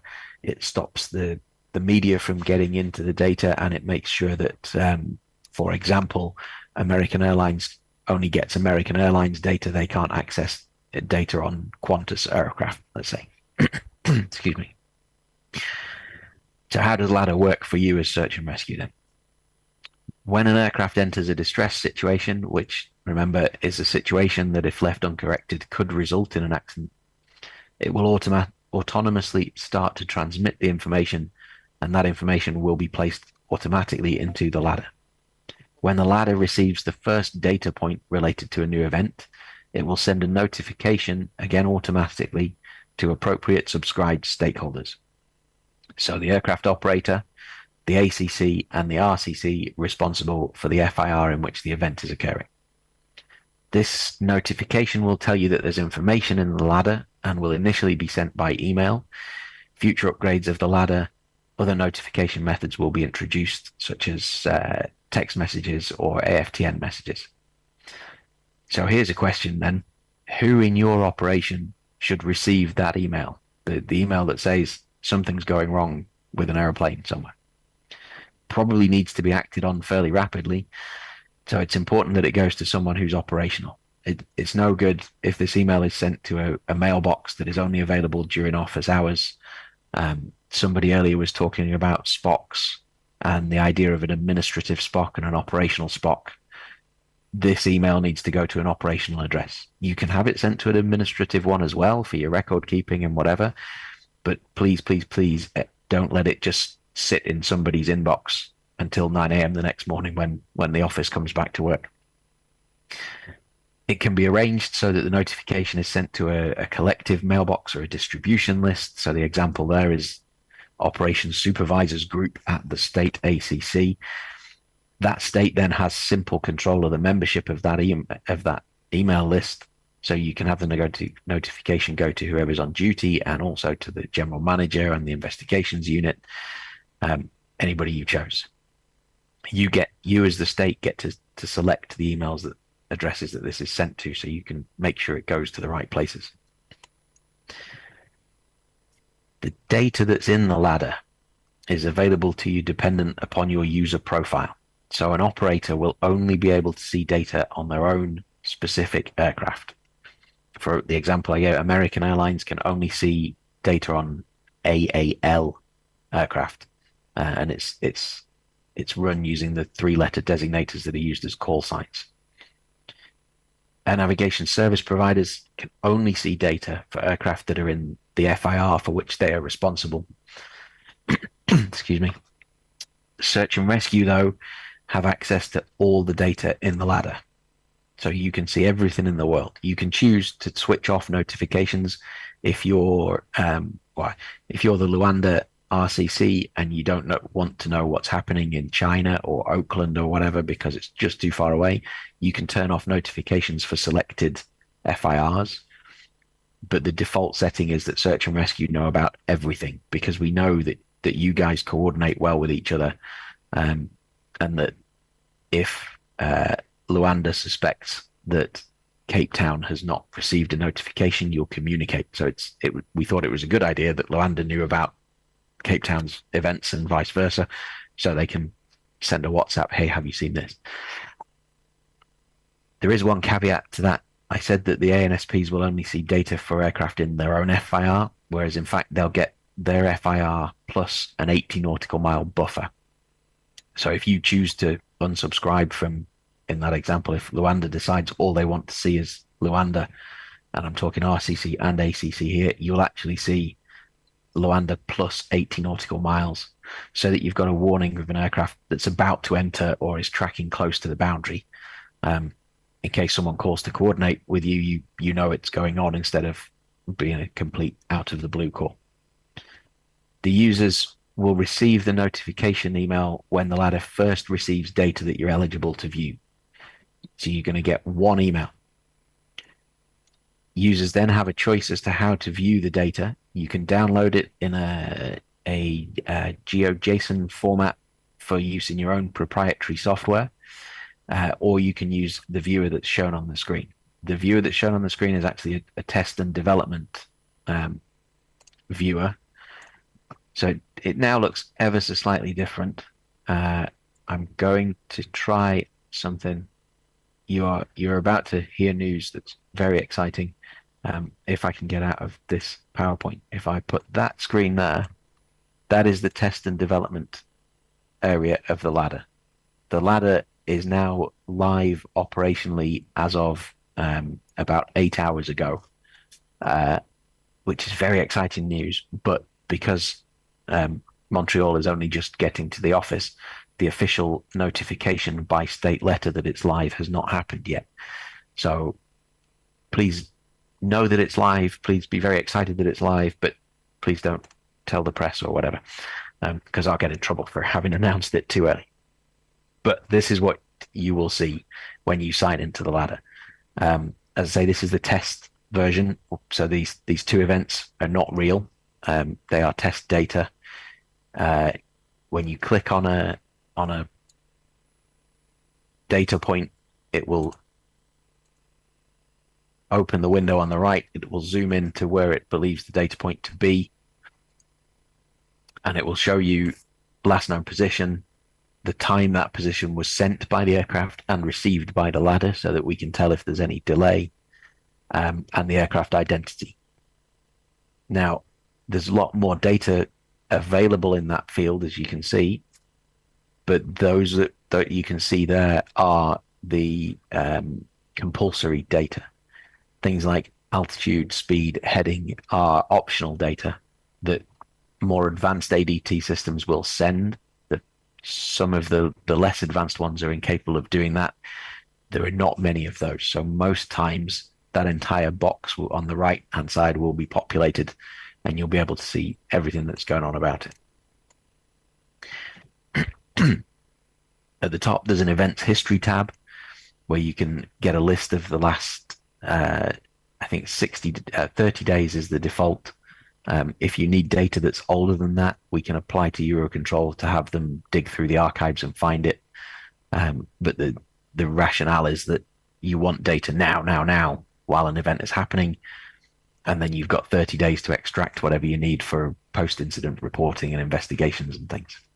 Older than that is still available, but it takes a little bit more effort. So that's a very quick version of what's in the ladder. The state letter that I just said will be issued hopefully today to announce it. That will include instructions of how to access the ladder. And when I find the right button, I'll go back to the presentation. There we go. So how do you access it then? The answer is through a thing called the Ops Control Directory. The Ops Control Directory is a directory of contact details for operators, air navigation service providers, and search and rescue. It's designed to facilitate communications between those entities. Operators and ANSPs can access Ops Control now, and according to the PANS Ops, the operators should already have access. ACCs are required to sign up to it by Amendment 53 to Annex 11, which is applicable in November this year. And RCCs are required to sign up to it by Amendment 19 to Annex 12, again applicable 28th of November this year. RCCs until today have been unable to sign up because the functionality wasn't there, but the live launch of the ladder means that you should now be able to do so. And the state letter that officially tells you that the ladder is live, as opposed to me wittering on about it, will tell you how to do that. So the email shown on the slide, if you have any questions, that email there, aircrafttracking@icao.in, is the place to send those questions. But please check the state letter first, because that should answer most of the questions about how to access this that people come up with. So yeah, crash sites are not always that easy to find, as you're well aware. But the final function of the GADS is post-flight localization, and this increases the chances of finding the accident site through improved survivability of homing devices and the introduction of technologies such as automatically deployable flight recorders. I'll go through this a bit quickly because I think I've run into your lunch hour already. So there are three ways of post-flight localization: the ELT that everybody knows and loves in the search and rescue world, underwater locating devices, and flight recorder data recovery. I'm sure you're all very familiar with COSPAS SARSAT and the ELTs. The beacon, as you know, serves two functions. There's the 406 megahertz alerting signal and the 1215 homing signal. The good news is all of the ELT DTs, so the ADT systems that have been manufactured so far for location of aircraft in distress, do include a 1215 homing signal. So there is a period of time where it was not mandatory to carry an automatic homing signal. However, in reality, everybody did, and the standards are in the process of being tightened up to make it a requirement that everybody will do going forwards. Other good news, some work was completed not too long ago to improve the crash survivability of ELTs. So you've got an increased chance that you're actually going to detect the signal in the first place. ELTs are great, but they don't work underwater. Lots of the planet is water, so there's a pretty good chance that if a plane crashes, it's going to get wet. So underwater locating devices are carried as well. It's the same direction finding principle as the 1215 component of the ALT, but on a frequency that allows the signal to travel through water. It should be detectable from several nautical miles away. They are automatically activated and operate for either 30 or 90 days, depending on the type and frequency. The final one is the aircraft flight data recorder. As we all know, they carry recorders to assist with accident investigation. Timely access to that data can accelerate the determination of the probable cause of the accident, which enhances the safety of aviation overall. There are several ways they can get that data to the investigators, depending on the needs and capabilities of the operator. Examples include a continuous transmission for the duration of the flight via satellite of all the required data. That's expensive and complicated, but it's possible. They can also do what's called triggered transmission. So the aircraft buffers 20 minutes of data, and when it detects an impact, transmits those 20 minutes worth direct to the operator. Or they can use an automatically deployable flight recorder, which deploys from the aircraft when it detects the impact or immersion in water is imminent. And it, first of all, it floats, so it's easier to find than one that's sunk. And it moves the recorder away from effects such as fire that could damage it. Almost the final slide is a list of publications relevant to the GADS in case you wish to do any further reading. I won't read it out because, as I said, the presentation becomes available afterwards, so you can look at the slide yourselves. And that's the GADS in a nutshell. It will evolve, it will improve as we learn from implementation, in particular the ladder, which is, as I say, is brand new. And there are further developments and functionalities planned to be added to it. But the benefits brought by the GADS, I think, are clear and potential lifesavers. Thank you very much for all your time and attention, and I will hand the floor back to Kezia in case there are any questions.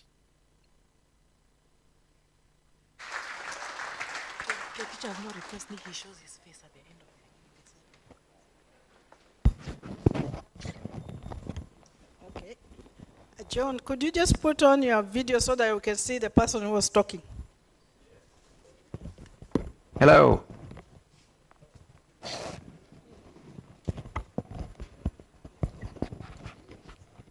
You can kind of see me. The lighting in my office is not particularly good for video. So you... Thank you, John. Thank you so much for that presentation and that details. And we are so lucky that we are the first ones to hear about, I don't know, something has happened to the light. We're the first one to hear about the activation already of the ladder, even though we are waiting. It's good because we are many hours ahead of you. Yeah, we waited a long time for it, and all of a sudden it came in a rush. So the state letter is ready to send, but we need the SecGen to be in the office to be able to send it. But yeah, today it went live at midnight UTC. So Yes, thank you so much, and also for waking up very early to come and present this particular subject to us.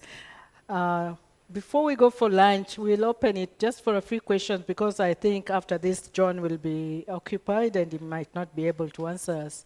So any questions or comments while he's still here?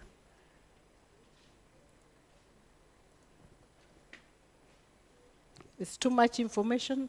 Did we lose you? Should we ask him to go back and start again? please don't. Okay, anybody? Yes, I can see. Is it? Yes, yeah. Anybody else? Okay, introduce yourself and then just go ahead. Good morning, colleagues.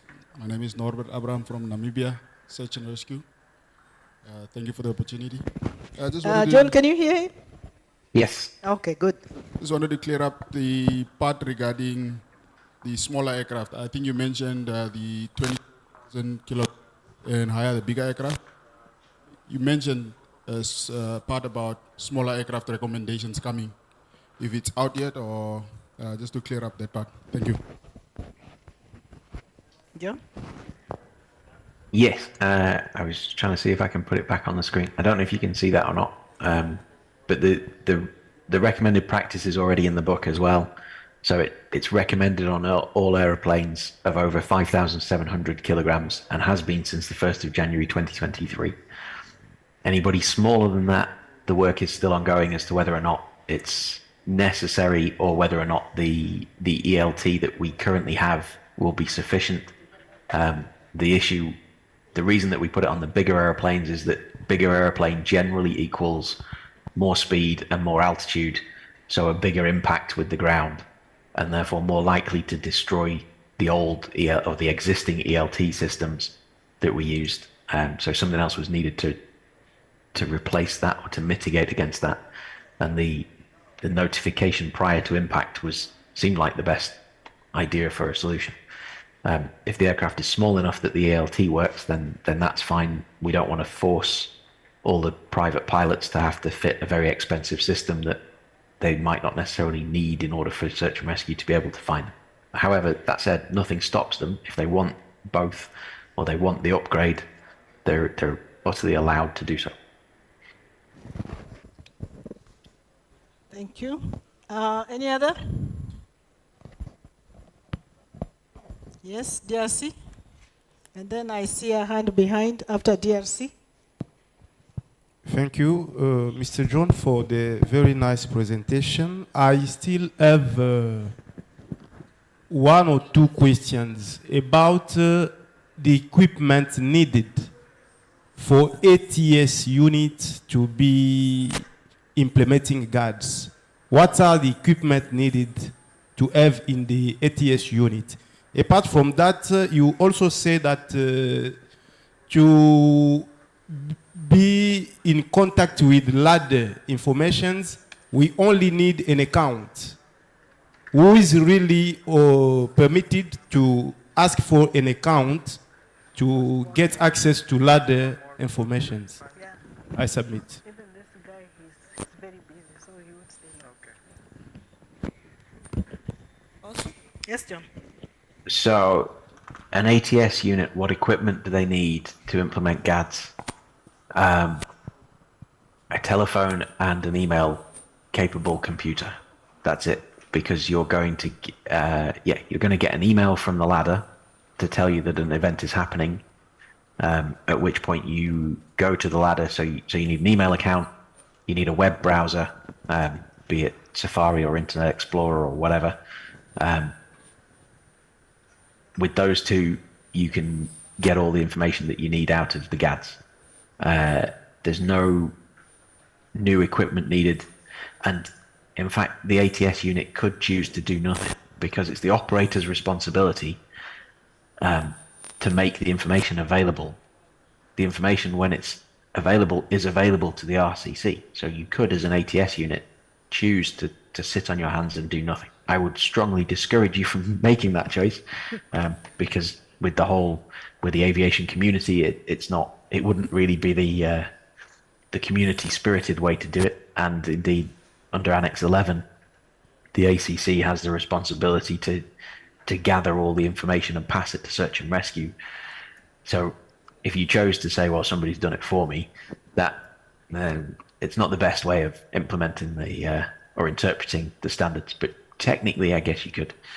But in order to be involved, in order to be a team player and be part of the community and take the role that ATS is designed to take, all you need is an email account and a web browser. In terms of the ladder account and who chooses it, so at the highest level, the state gets to choose which entities within the state get access to the information. If let's take Canada, because I'm in Canada as the example. If the government of Canada, as the state of the operator of the airline Air Canada, decides that it wants its local police forces to know about ladder information, they can mandate that. They can choose to do that. And their rationale would be, well, Canada flies a lot of domestic routes. Our police forces forms part of our search and rescue system because they are often the first people on the scene when you're in and close to an urban area. So we want them to have the location information. That's fine.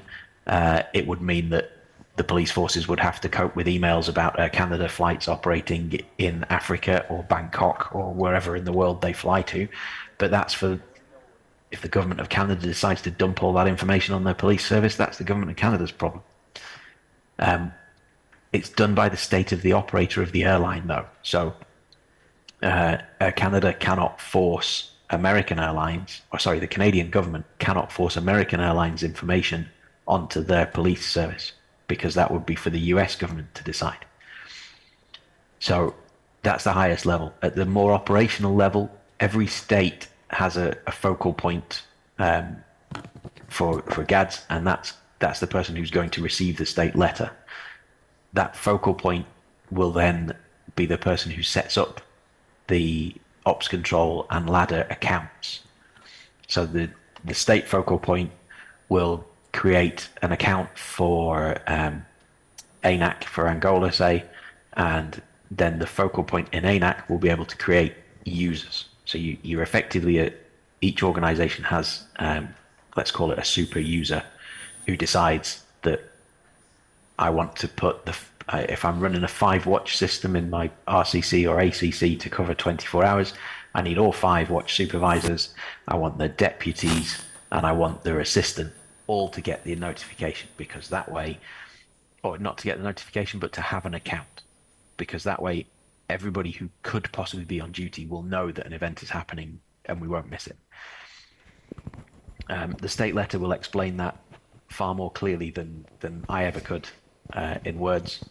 Cleverer people than me wrote that state letter and made it very clear and simple. So when that drops through your mailboxes, you'll know how to do it from there. And if it goes to somebody above you, they should be coming down to you and saying either, hey, you're going to be my super user, go create accounts, here's the instructions, or hey, I'm a super user, here's your account. Okay, thank you. That answers. I think there's somebody at the back. Angola? Okay. Sim, muito boa tarde a todos. Eu sou a Euniza Teixeira, da Inspeção Geral da Saúde, Ministério da Saúde, chefe do Departamento Interino da Inspeção do Departamento Sanitário. Durante a apresentação, houve algumas denominações do GADS. Consegui entender que o seu objetivo é fazer o rastreio das aeronaves. Gostaria de um esclarecimento quanto a ADT e LADR. Quais são os seus objetivos?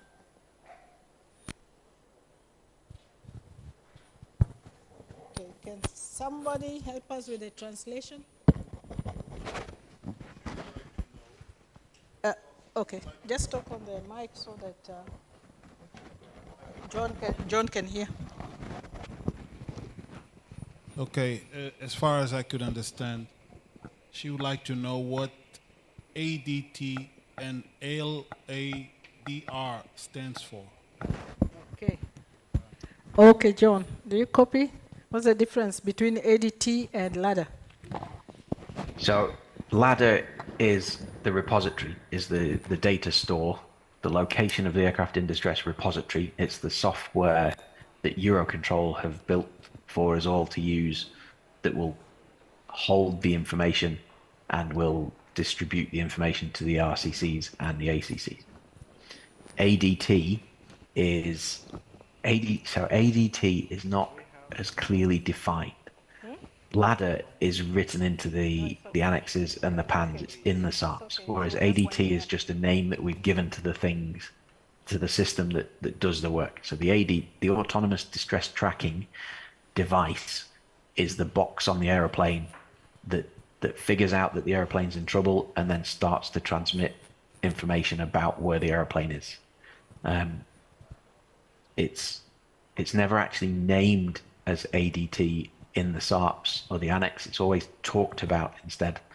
But everybody started calling it ADT. The name has stuck, so we go with that. So yeah, autonomous distress tracking is the box that's on the aeroplane, and the ladder is the software on the ground that distributes the information as a crude representation. Thank you so much, John. I understand our meal is ready. And I know also you started off early for us. So thank you so much. Remember that he's given us an address. If anybody have any further questions, you can use that address and send your questions. John and the team there will be able to assist you. Aircraft tracking at icao.int. We'll be able to share this presentation with you so that you get more information. Otherwise, John, thank you so much. We really appreciate, and I wish you could stay longer. If you can, just join us anytime. Otherwise, we thank you so much. Thank you for having me.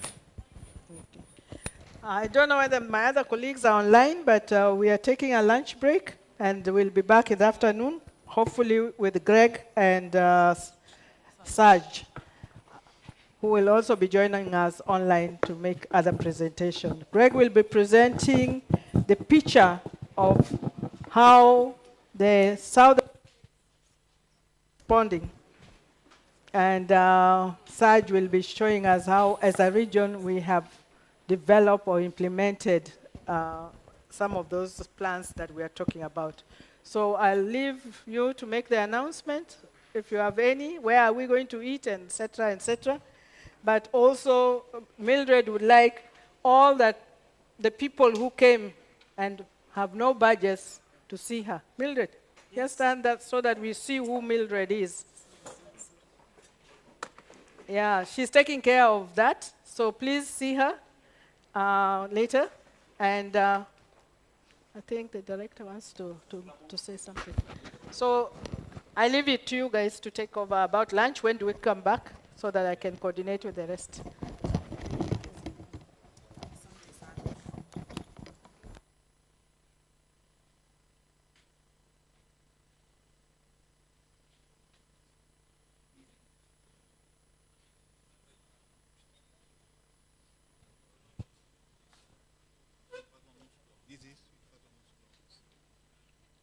Deixa-me ver se percebi. A senhora que está aqui da CAO vai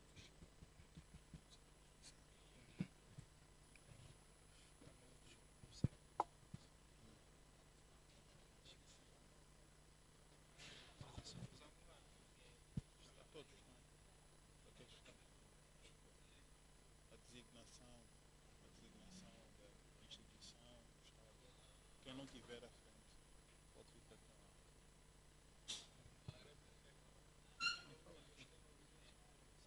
Qual? Ah, é? Não, vais falar do almoço. Boa tarde a todos. Só para reforçar a solicitação feita um bocadinho pela Quesia. Há aqui um oficial da ICAO que é responsável pela caracterização e pela produção da informação que nós temos aqui nas mesas, que nos vai poder dizer de que instituição nós somos e de que país nós somos. A senhora está aqui, ela chama-se Mildred. Portanto, quem não tiver na mesa a informação da instituição a que pertence e o Estado, pode vir aqui à frente e falar com a dona Mildred, que ela tem essa missão. Obrigado. Bom, de seguida vamos convidar a todos os convidados para degustarem do nosso almoço, uma oferta da ANAC. O protocolo estará aí à entrada para fazer acompanhar a todos os senhores para degustarem nossos pratos, nossos quitutes da terra.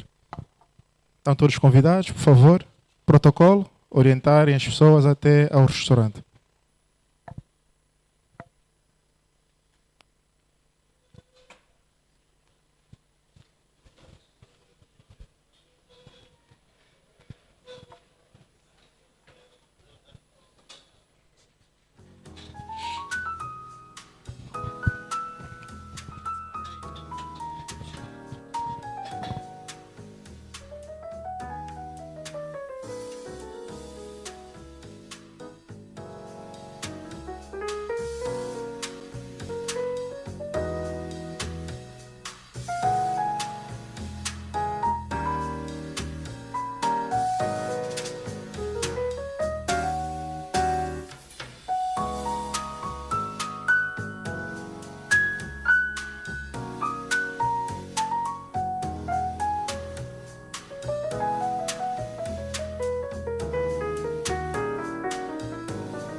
Mr. Chanda?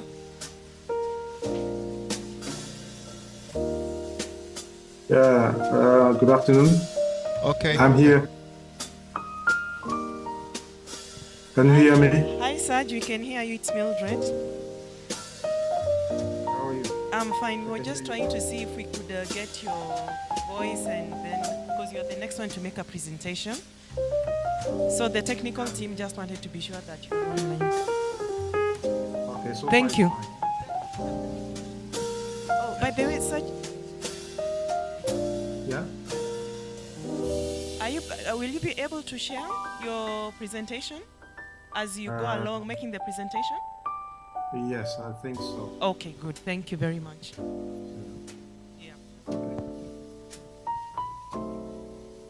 Good morning, Mildred. I'm Greg here from South Africa.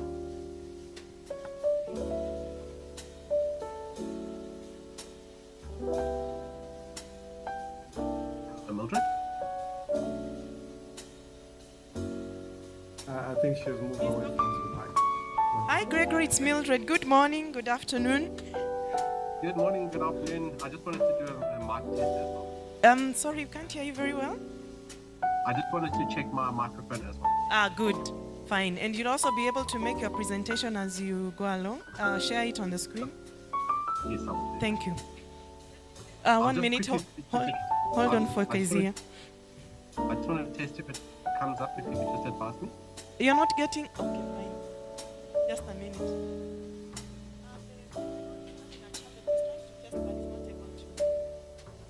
Yeah, she can talk, but just come again, Gregory. You have a challenge with sharing, or? Just check if my screen is sharing. He can share. Okay, we'll get back to you on that. Hold on, speak to Kezia. Oh, hello. Hello, Saj. Thank you guys so much for joining in. Hi, Kezia. Back from lunch? Oh, thanks. And Gregory, how is the time? You are able to wait and to share your presentation after Saj? Yeah, I just wanted to check if my presentation is coming through, that you can see it quickly. You're saying what? I am sharing my presentation. I just wanted to check if it is coming through. No, I just wanted to know the timing because I know you are in the sessions of the panel are ongoing. Do you have the time, or do you want us to bring yours ahead? No, I'm fine. I'm fine to go after Mr. Search. Thanks. Sorry, can you say again, Greg? No, I'm fine to go after Search. Thanks. Okay, that's nice. Thank you so much. Okay. Saj, I will deal with the other issue once I get to the room and finish it today. Okay. So we're just waiting for the participants to come back from lunch so that we can start. Maybe I'll need to get somebody to encourage them to eat faster. We didn't give them a lot of food.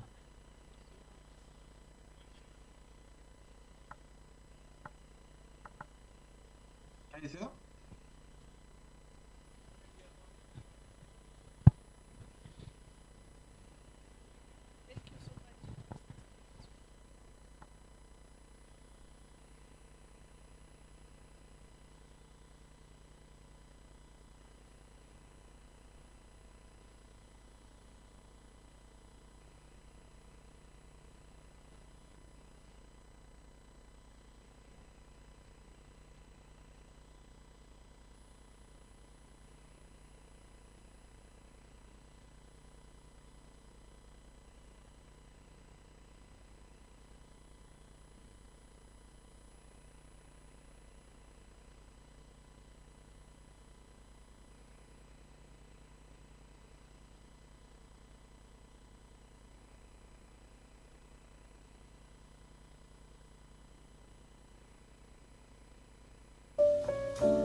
anterior já está feito, que é a conexão.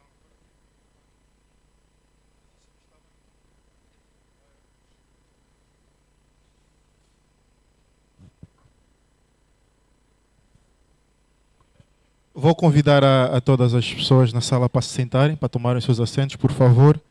Vamos dar sequência.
Kelvin, deixou o telefone. Yeah.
I hope most of the people are back because we don't want to keep you here too long.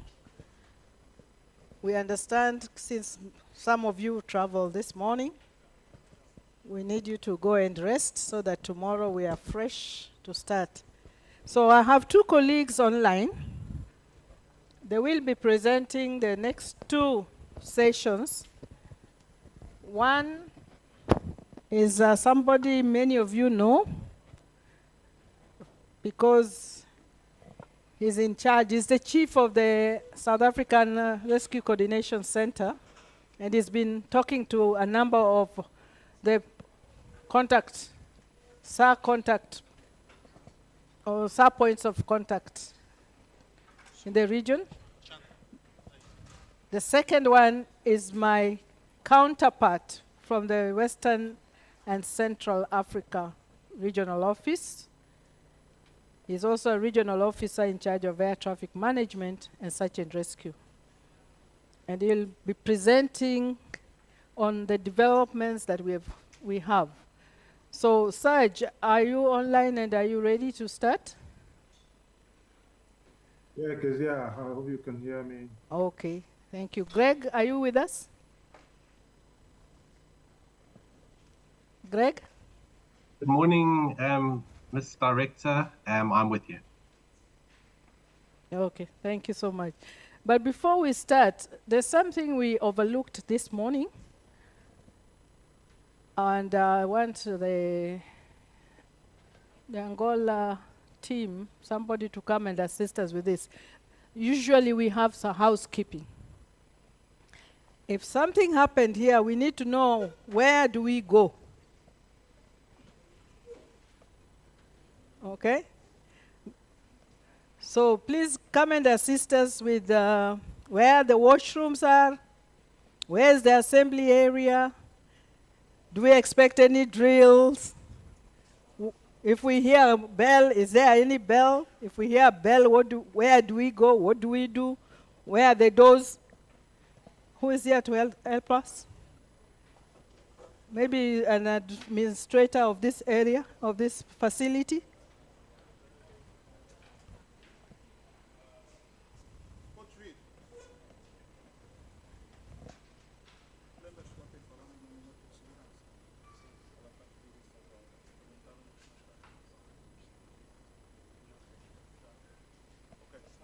Okay. I'm told to entertain you, so I'll start singing. Okay. So let's wait for the administrator somebody from the administration to come and assist us with that.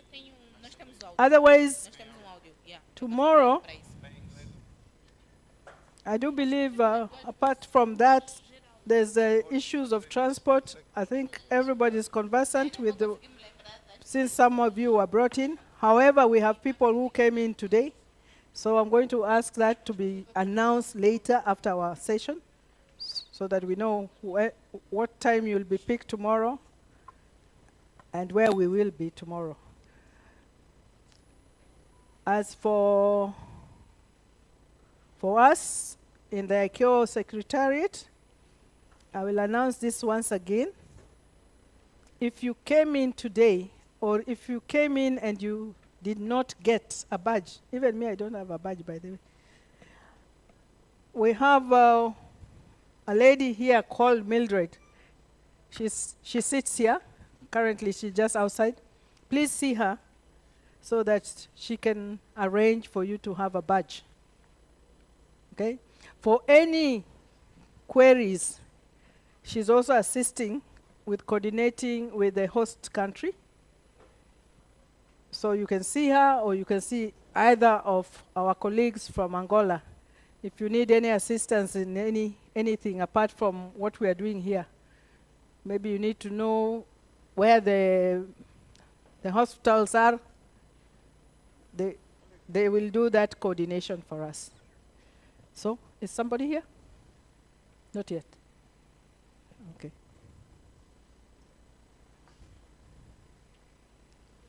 Okay. Then, the last one before they come, it's also something I had wanted to do, but because it was opening sessions and all that, we didn't get to do it. It would be good to know who is in the room. Okay? So I would like us to have an opportunity to at least introduce ourselves. Just stand up, say your name and your organization and country, and then we'll go forward. By that time I reach here, I'm sure they will have come. So I don't know whether to start this side. Let me start this side. Where's that mic? Or is the mic on the other side? Okay, the mics have disappeared.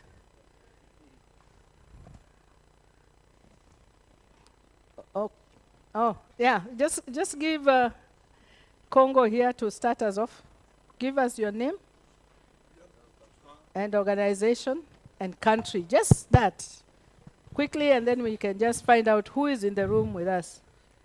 Okay. And then you pass it on. My name is Yamba Bienge. From DRC, CNN inspector. Good morning, everybody. My name is Anatole Kanyanga. I'm a legal director, Civil Aviation Authority, DRC. The next one. Hello, everyone. My name is Jeronimo Rodriguez from ENA, which is the Air Navigation Services company. I'm here to attend the workshop. Thank you.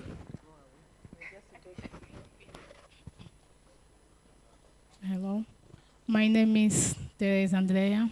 I am inspector, ANAC, from Angola.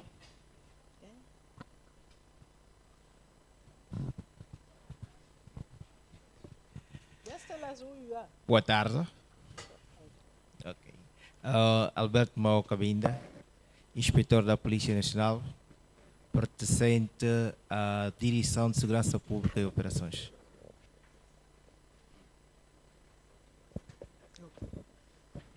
Thanks. Good afternoon, everyone. My name is Norel Luvunga from Angola CIA. Good afternoon, everybody. My name is Walter Dossou from Rescue Subcenter of Lomé, Togo. Yes. Good afternoon to everyone.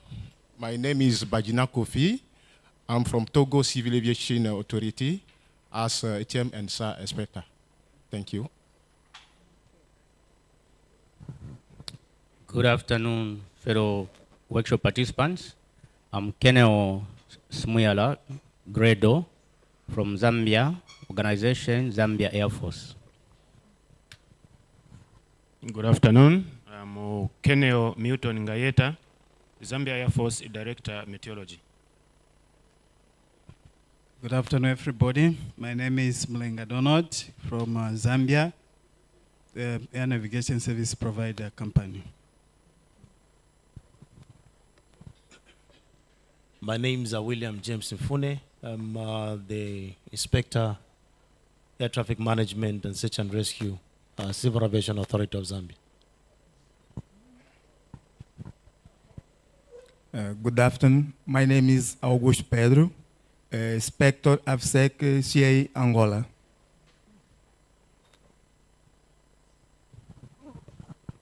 Boa tarde. Eu sou o Manzambe Cardoso. Sou o comandante do MEDEVAC da Força Aérea Angola.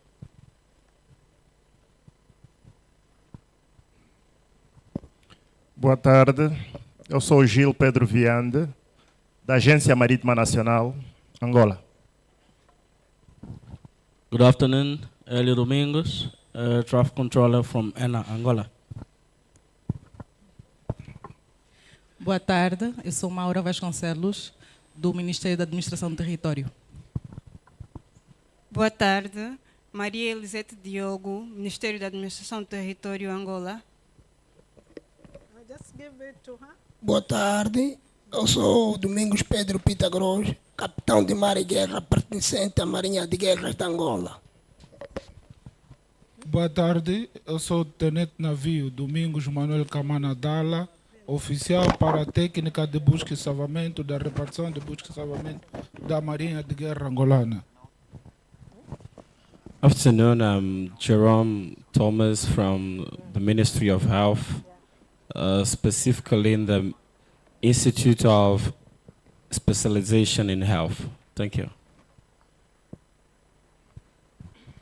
Boa tarde, meu nome é Zenata Bravo, sou estudante de aviação civil e trabalho no Aeroclube de Angola.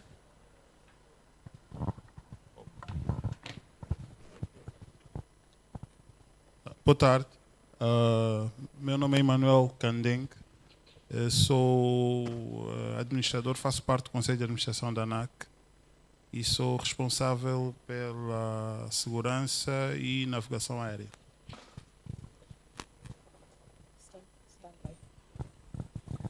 Good afternoon, everyone. My name is Major Patricia Kamwanga. I'm an air traffic controller from Zambia Air Force. Hello, my name is Bemba Kudao Patrick. I'm the head of airspace surveillance and aviation crisis management from Cameroon Civil Aviation Authority. Hello, everybody. My name is Difa Kenfa Guimorel. I'm a research assistant manager in airspace surveillance unit, Cameroon Civil Aviation Authority. Angola. Cameroon Civil Authority. Hello everyone, I'm Mr. Noumi Duval, Rescue Sub-Center of Yaoundé, Cameroon. My name is Isdate Tebush, Senior Traffic Controller in SAR Department from Salvamento, Príncipe. Sao Tome? Boa tarde, eu sou Ramiro Mad, comandante de Serviço Bombeiro Aeroportuário São Tomé.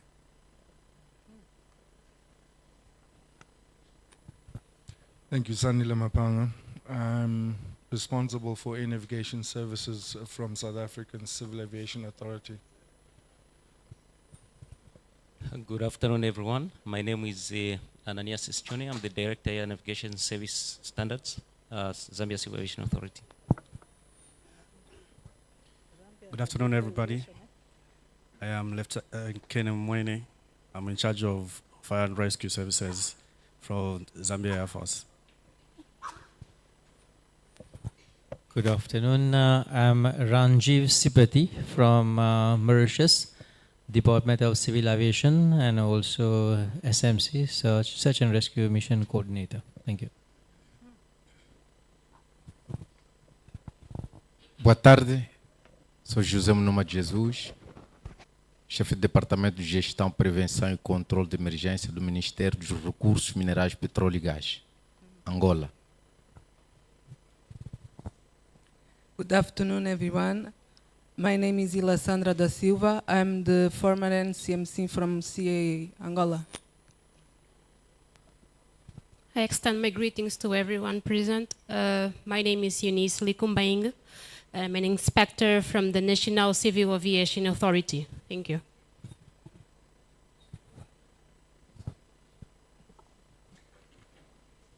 Boa tarde a todos. Verônica Gomes, Agência Marítima Nacional, Serviço de Busca e Salvamento. Tavares Manuel da Conceição, Coordenador Nacional dos Serviços de Busca e Salvamento Marítimo, Agência Marítima Nacional, Ministério dos Transportes. Very good afternoon, everybody. My name is Wabita Mulifi. I'm the head of ATC Search and Rescue, Botswana, Civil Aviation Authority of Botswana. Thank you. Good afternoon, everyone. My name is Moeta Peling Kunyani. I'm the Inspector Air Traffic Management and Search and Rescue from Botswana. Thank you.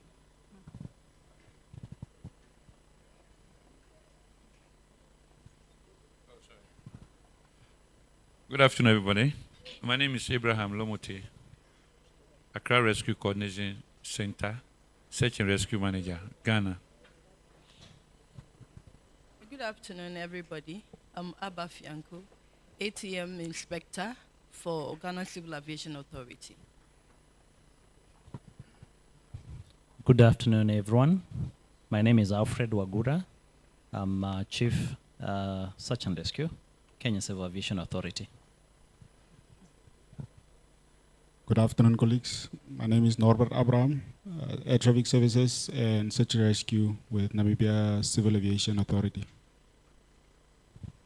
Allow me to stand because military is like this. My name is Domingos Randama, pilot from National Police of Angola. Good afternoon, everyone.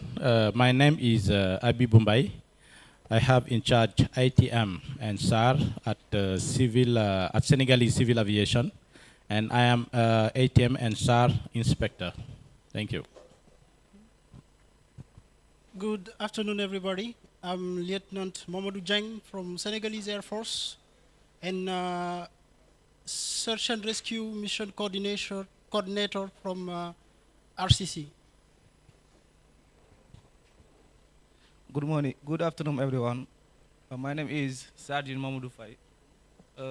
I'm air traffic controller from Senegalese Air Force.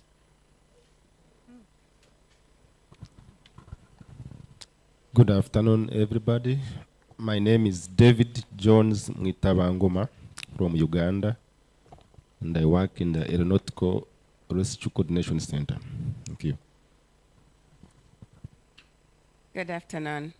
Prosi Zalwango, work in the RCC in Tebe, Uganda Civil Aviation Authority.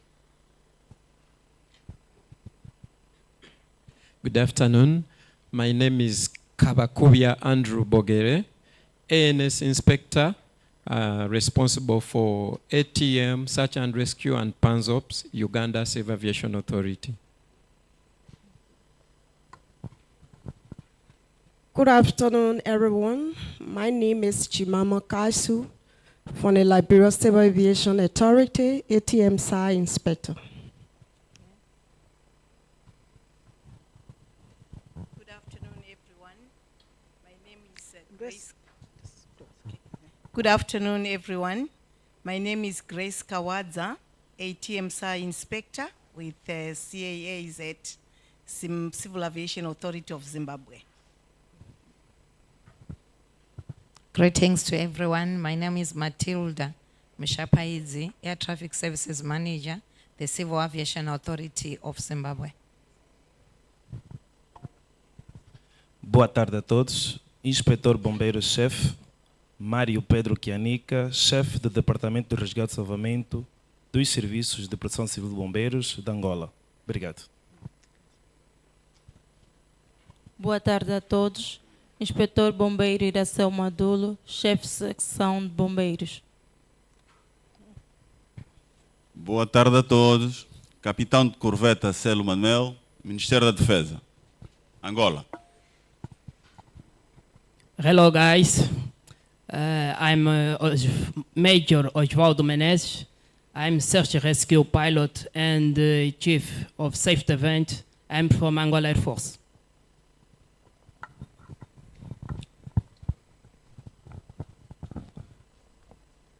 I'm late, but I'm here.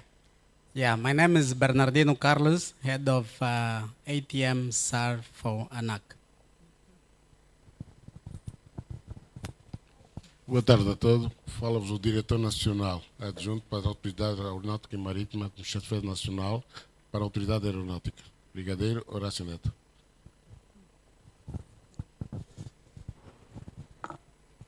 Hello, everybody. My name is Elvino Santos from Angola, ATM SAR Inspector. Thank you. Good afternoon, everyone. My name is Denilson Pombal. I'm a remote pilot at Civil Aviation of Angola. Thank you. I will stand up just as my colleague did. I am Coronel Miguel Macash. I am an instructor pilot of National Police of Angola. Good afternoon. My name is Domingos Antonio Gomes, instructor pilot of National Police Angola. Boa tarde, eu sou Antônio Luiz, Tech Sênior da Direção Nacional de Recursos Humanos do Ministério da Saúde, responsável pela área de ensino da Angola. Good afternoon, everyone. My name is Pedro Gomes. I'm a traffic controller and right now in charge of Safety and Security Office of Air Navigation Service Provider of Angola. Thank you. Hello, everyone. My name is José Kashimbo Andong. I am an aeronautical weather forecaster and from Angola. Boa tarde a todos. Sou Francisco Osvaldo, meteorologista sênior do Instituto Nacional de Meteorologia de Angola. Boa tarde a todos. Vítor Manuel Domingos, investigador de acidentes aéreos do Instituto Nacional de Investigação e Prevenção de Acidentes de Angola. Good afternoon, everyone. My name is Antonio Daniel. I'm from Angola, representing ANAC. Boa tarde. José Vasconcelos, investigador do Instituto Nacional de Investigação de Acidentes e Prevenção, Investigação e Prevenção de Acidentes de Transporte. Good afternoon. My name is Eloy Mateus da Silva. I am a licensed technician from Civil Aviation Authority of Angola. Boa tarde a todos. Sou Francisco Antônio, investigador aeronáutico pertencente ao UNIPAT, Ministério dos Transportes. Obrigado. Boa tarde a todos. Eu chamo Pedro Jorge Moutinho Pinto e estou na Direção Nacional da Autoridade Aeronáutica do Ministério da Defesa.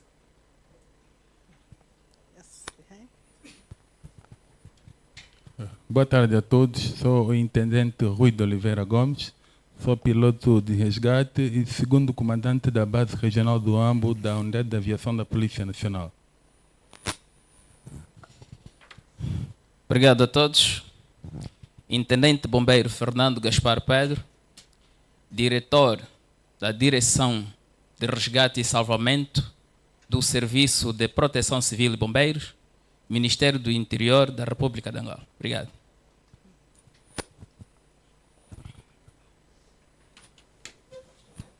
Boa tarde a todos os presentes. Eu sou o Tenente de Navio Josemar Guerreiro, sou comandante de navio e segundo comandante de exercício da Esquadrilha da Marinha de Guerra. Boa tarde a todos. Sou o Tenente de Navio Manuel Nzaz, chefe de secção na Direção Nacional das Autoridades Aeronáutica e Marítima, Ministério da Defesa Nacional, Angola. Boa tarde a todos. Sou o Tenente de Navio José Torres, engenheiro naval, segundo comandante da Esquadrilha de Navios e Lanches.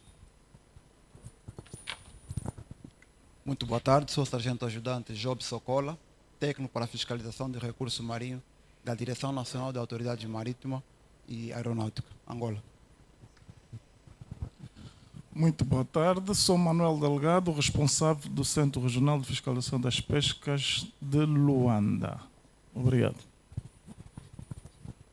Boa tarde a todos. Capitã Domiana Nobreza Saúl, operadora de Sistema de Vigilância e Patrulhamento Marítimo, Força Aérea Nacional Angolana.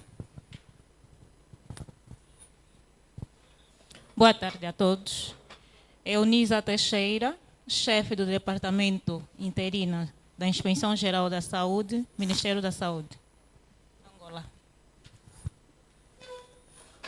Boa tarde a todos. Tatiana Manuel Rodrigues Neto, técnica do Departamento de Inspeção Sanitária, MINSA, Ministério da Saúde, Angola. Hello, everybody. My name is Madika Matungulu Gauthier from the Civil Aviation Authority. I'm an inspector on search and rescue and ATM services. Thank you. Okay, the last one. Okay. Boa tarde a todos. Intendente Fátima Futa Ferreira, chefe do Departamento de Atendimento Pré-Hospitalar do Serviço de Proteção Civil e Bombeiro. Anybody else? Yeah. Ok, sou Diane Nicolau, sou chefe do Departamento de Crise do Instituto Nacional de Emergência Médica de Angola. Nelson Thiago is my name. I'm a head of Department of Pre-Hospital Medical Emergency Service in Luanda, Angola. Thank you. I believe that's all. That was part of the workshop. You need to know who is in here, because one of the things we need to do is to negotiate, to agree. And you can see the different agencies represented in this room. The police, the Air Force, the Marines, the health, the air navigation service providers, the oversight CAAs, you name it. It means that we are all required to be together in order for us to realize a very safe, efficient search and rescue system. On the third day, we're expecting you to do some negotiations. If the Air Force from your country is sitting here, and the neighbor Air Force is also in this room, you need to know each other, because you might find yourself handling the same search and rescue event and coordinating how the aircraft, who will release what. Okay? So it is important for us to know each other and to know who is sitting next to you. Tomorrow I'm going to ask you, what's the name of the person sitting next to you? So you better make sure you know. When you come in the morning and you sit down, and somebody comes and sits next to you, the first thing you'll do is, who are you? My name is so-and-so, I do this. And who are you? Because it will be your homework. Now let's hear from the beautiful lady here that has been helping us since yesterday. She's been running around. Thank you so much, Suzana. Thank you, Kezia. Boa tarde a todos. Eu sou a Suzana Almeida, sou a gestora da vossa atividade por parte da Academia BAI. Gostaria de falar um bocadinho sobre os nossos minutos de segurança. Nós temos, do meu lado esquerdo, um corredor que dá acesso aos quartos de banho, que acredito que a maioria já teve acesso. E depois temos aqui, do meu lado esquerdo também, uma saída de emergência, caso haja necessidade, esperemos que não. E depois cá para frente temos a segunda saída de emergência. Espero que tenham a ter uma boa jornada até agora e qualquer questão vocês podem entrar em contato comigo. Obrigada. Thank you so much. If you need anything else, she's on call to give us direction. I think you are also on call. Excuse me? Tell us who you are and how you can assist us. We have been seeing you running around doing a lot of work. Tell us who you are. Boa tarde a todos. Meu nome é Lutumba João, sou mais conhecido por Lucas. Sou responsável para tecnologias de informação da Autoridade Nacional da Aviação Civil de Angola. Obrigado. Thank you. Thank you so much. Everybody is back in the room, and the Saj, it's up to you. Are you ready? Saj? Yes, Kezia. Introduce yourself and then tell us more of what you want to tell us. Thank you. Thank you. So, good afternoon, distinguished experts. My name is Chanda. I'm the Regional Officer in charge of Air Traffic Management, ICAO-WACAF. So I'll be presenting my paper in a while. But before that, I would like to commend Angola for organizing this workshop, which gave us the opportunity to exchange on several issues pertaining to search and rescue in the region, and also seeing the way forward through our brainstorming and discussions. Thank you. Kezia, may I start or later on?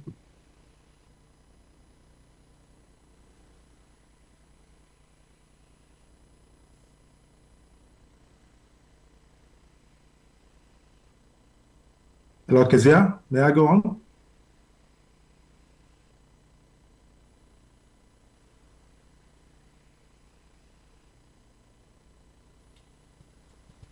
ahead. All right, thank you. So I hope you can see my screen.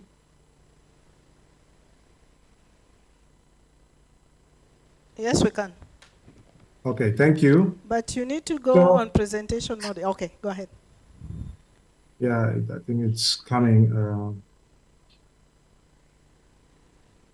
Right. So once again, dear experts, as you know, the workshop is designed to share information on what is ongoing in the region, and also to draw perspective in terms of future actions. And I was tasked to present a paper or a presentation on regional SAR development in the AFI.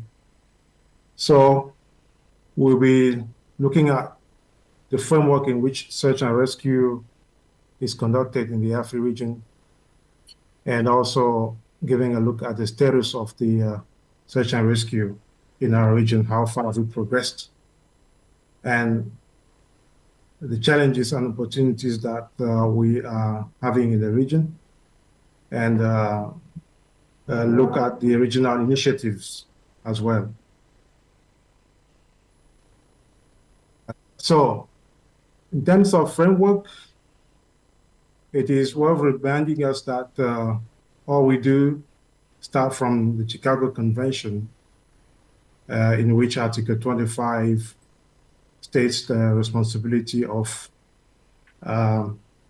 states that are party to that convention for assistance and facilitation to aircraft in distress on its territory or the portion of the airspace in which they have accepted the responsibility to provide search and rescue. This is very important because everything that we do start from there. If a state has not included that Article 25 in their primary aviation legislation, then any other act or any other document that relies on SAR could be attackable legally. I think they have legal people in the room that may confirm this or say something else about it. So then, from that Chicago Convention, we have Annex 12, which is attached to it, defining all the standard and recommended practices pertaining to organization, cooperation, preparation, and operating procedures for search and rescue. And the states are, as you know, expected to transpose Annex 12 into their national regulations. And pertaining to Article 38 of the Chicago Convention, if the states cannot comply with one of the standards, that article gives them the possibility to notify difference to ICAO and also to publish differences in procedures in the state AIPs. Then there are some guidance material that are developed to better help the states in establishing and implementing the search and rescue services. And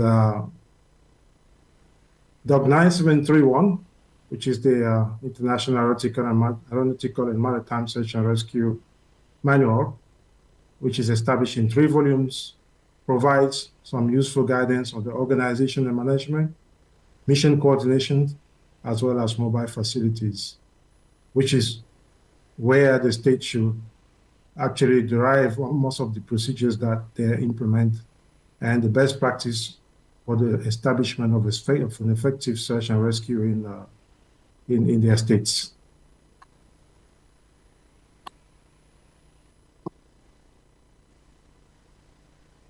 Sorry. Back. So going forward, we have at the regional level the ANP, the AFIA Navigation Plan, which is in 3 volumes, what I've just mentioned here, the first 2 ones, in which search and rescue information are provided. Let us remind ourselves that the Air Navigation Plan describes general requirements as well as regional specific requirements that states should comply with for the effective implementation, planning and implementation of essential services in the AFI region. And search and rescue is described in part 6, of volume 1, in terms of requirement for intra and interstate search and rescue arrangements, meaning that it is a regional requirements for states, as well as mentioned in Annex 12, to establish arrangement not only with neighboring states, but also internally with all potential SAR sources to make sure that SAR services are provided in an effective manner. Then we also have in that part 6 a detail of the AFI Search and Rescue region, volume 1. And I'm going to just share this link now for us to give a look. And I don't know if you can see this. Can you see the table? So this table here. Serge is still trying to open. Just give it a few minutes. Let me go back because I think there's an issue with that network. Let me share again.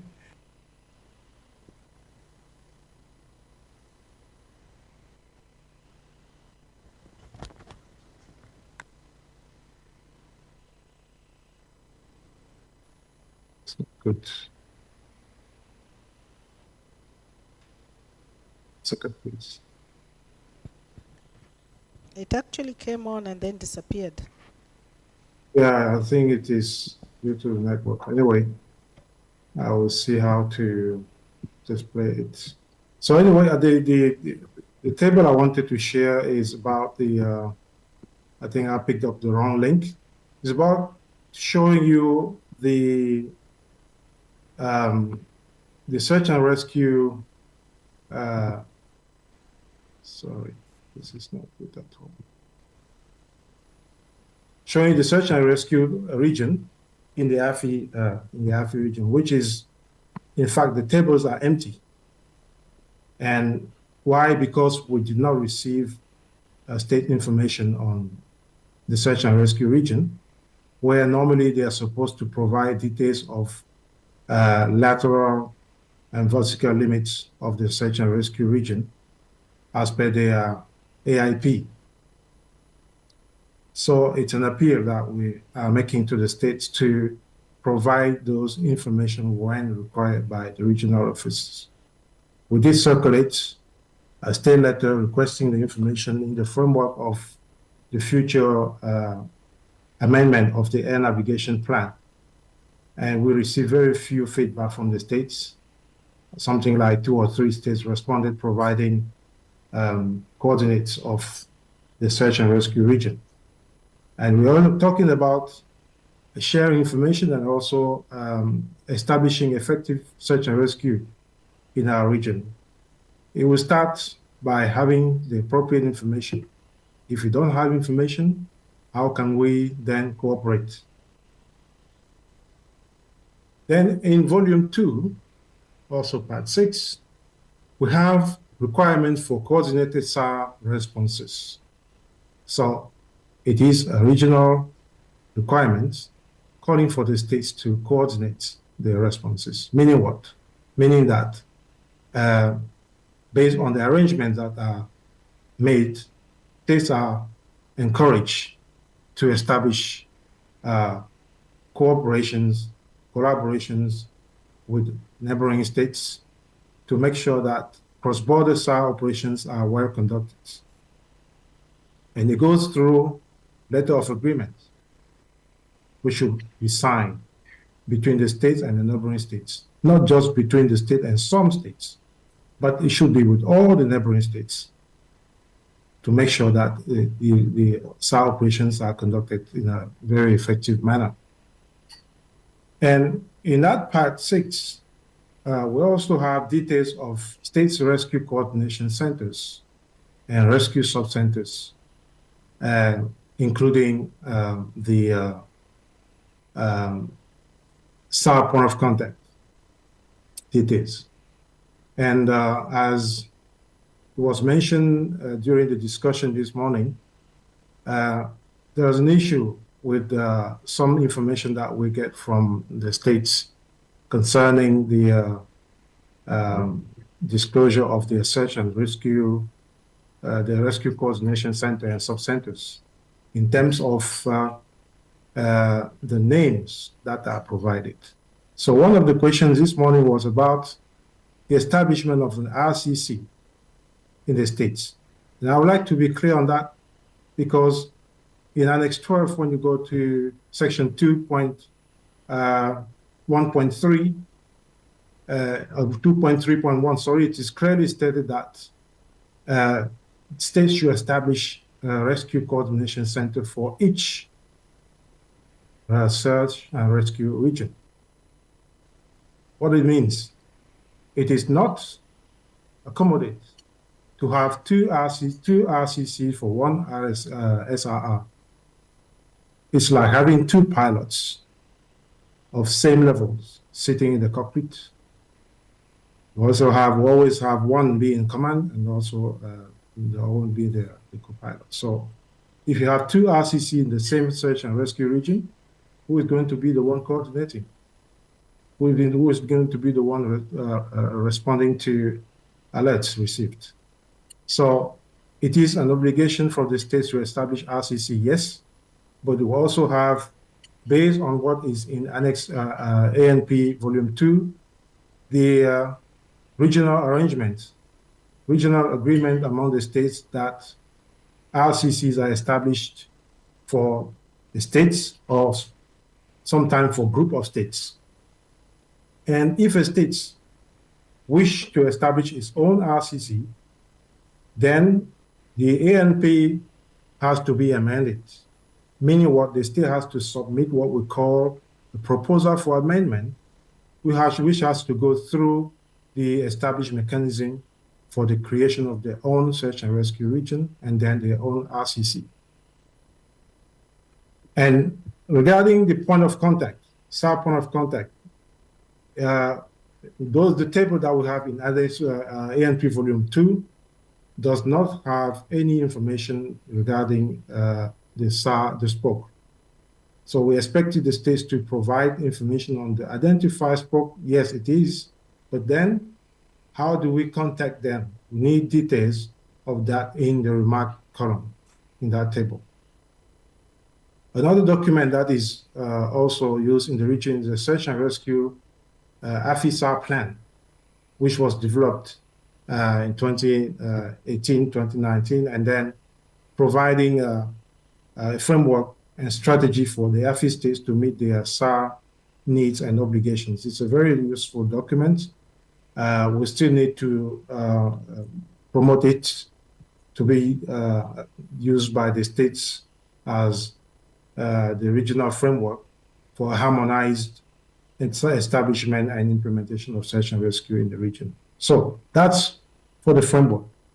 Now, what do we do in that framework? Have the SAR performance in the region.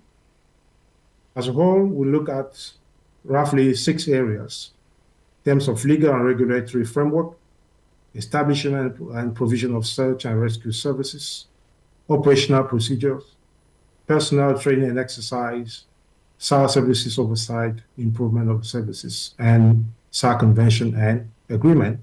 As you can see from the bar charts that we have here, that those states are doing very well, let's say well in the legal and regulatory framework, as well as the establishment of SAR services. We still have struggle in some areas, especially the operational procedures that are not always well developed or do not always exist. Training of personnel is an issue, especially at the oversight level, where inspectors are not always trained appropriately for an effective oversight of search and rescue in the states. And even operationally, as we will see in the presentation on day 3 concerning USOP, SAR and USOP, we will see that most of the time, technical personnel are not undergoing the appropriate training in terms of search and rescue operations, in terms of the use of language, etc., and also in terms of the staffing.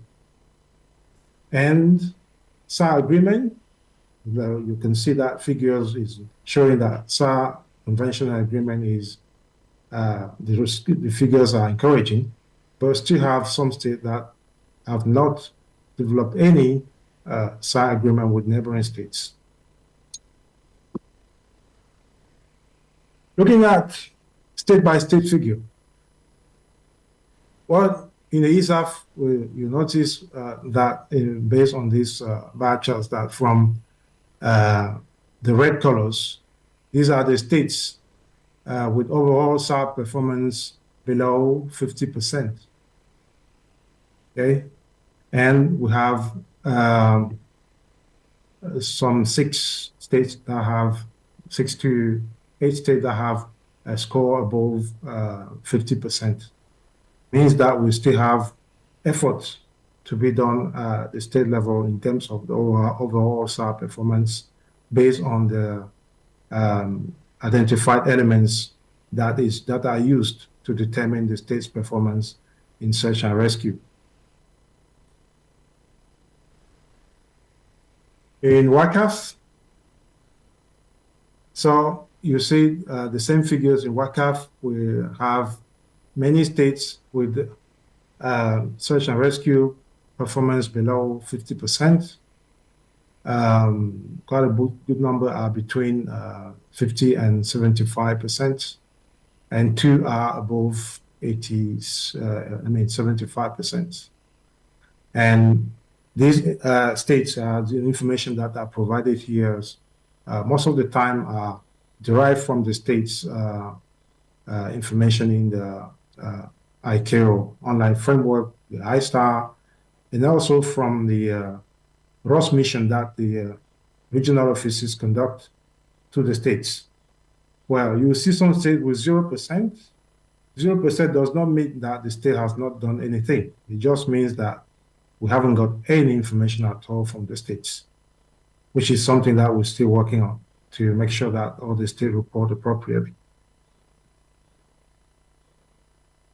As a whole, you can see from this table that about 60% of states are star effective implementation below 50%, and 31% between 50 and 75%.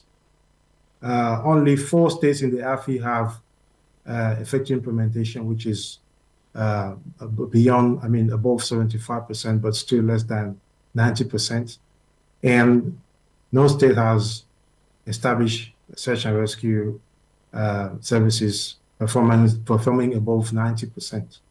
So these figures are given based on the Global Aviation Safety Plan goals.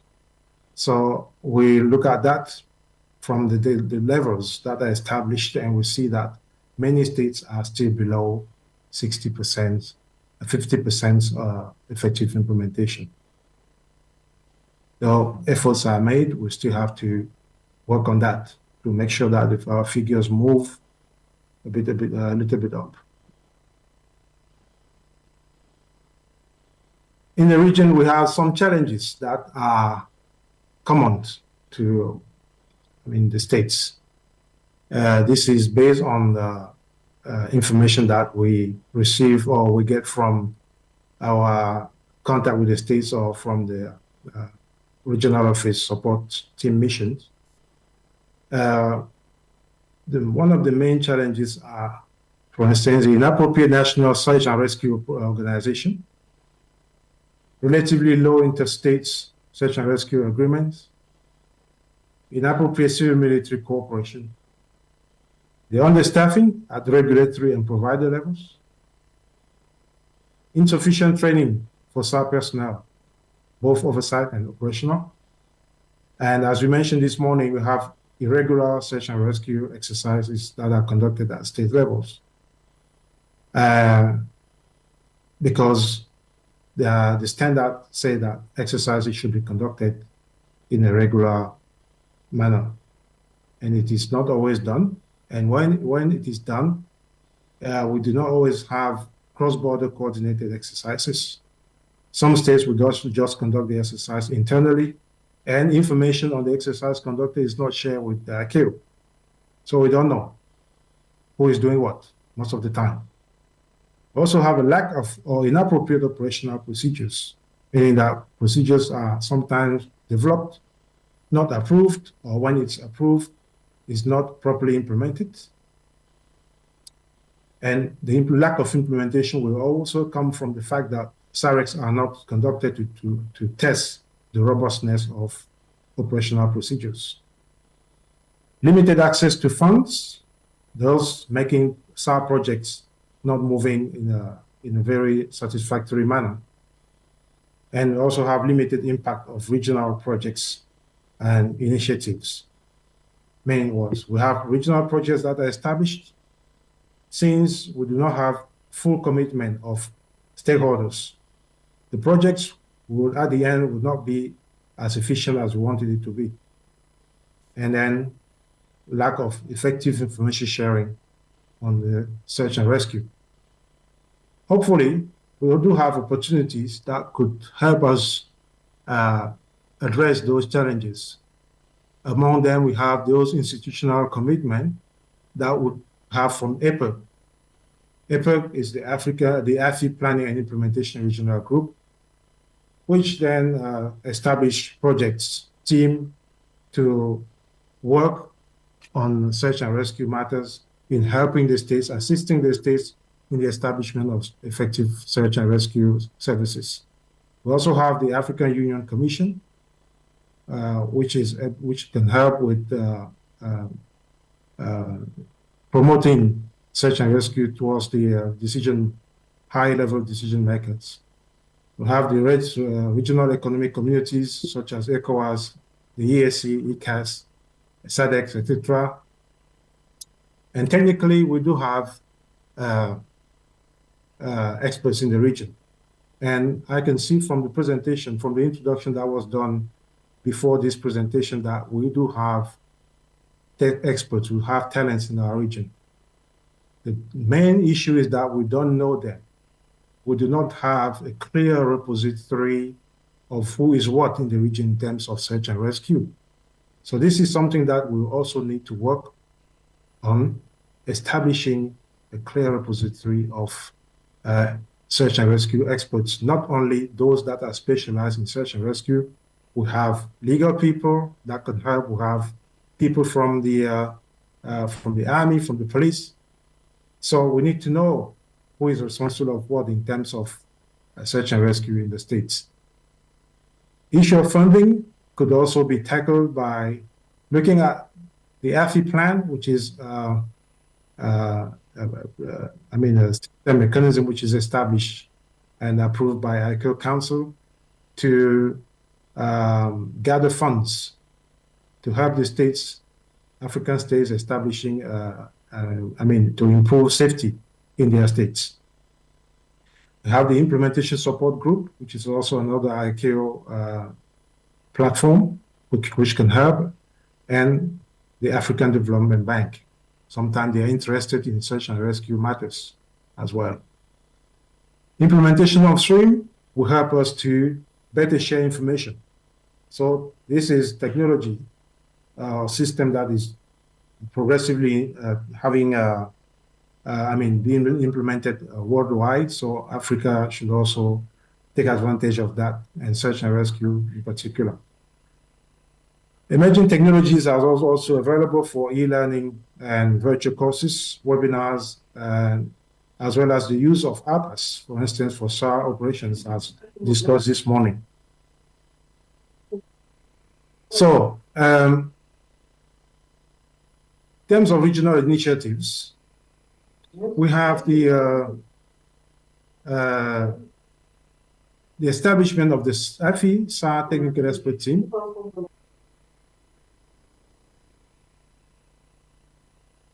Sorry. So the AFI SAR Technical Expert Team, which was established by APEC in 2013, that team has already conducted activities in the region supporting states. But then because of COVID-19 and also because of the depart from the services in the organization of some of the experts, the team witnessed a kind of die down. Then it was reactivated in May 2024. Sorry? May I go on?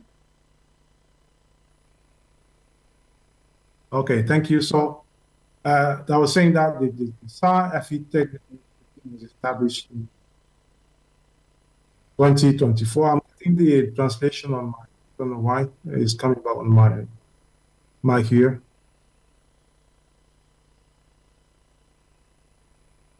So that AFI SAR Technical Expert Team is supposed to support the states in many areas, as we're going to see that are assigned.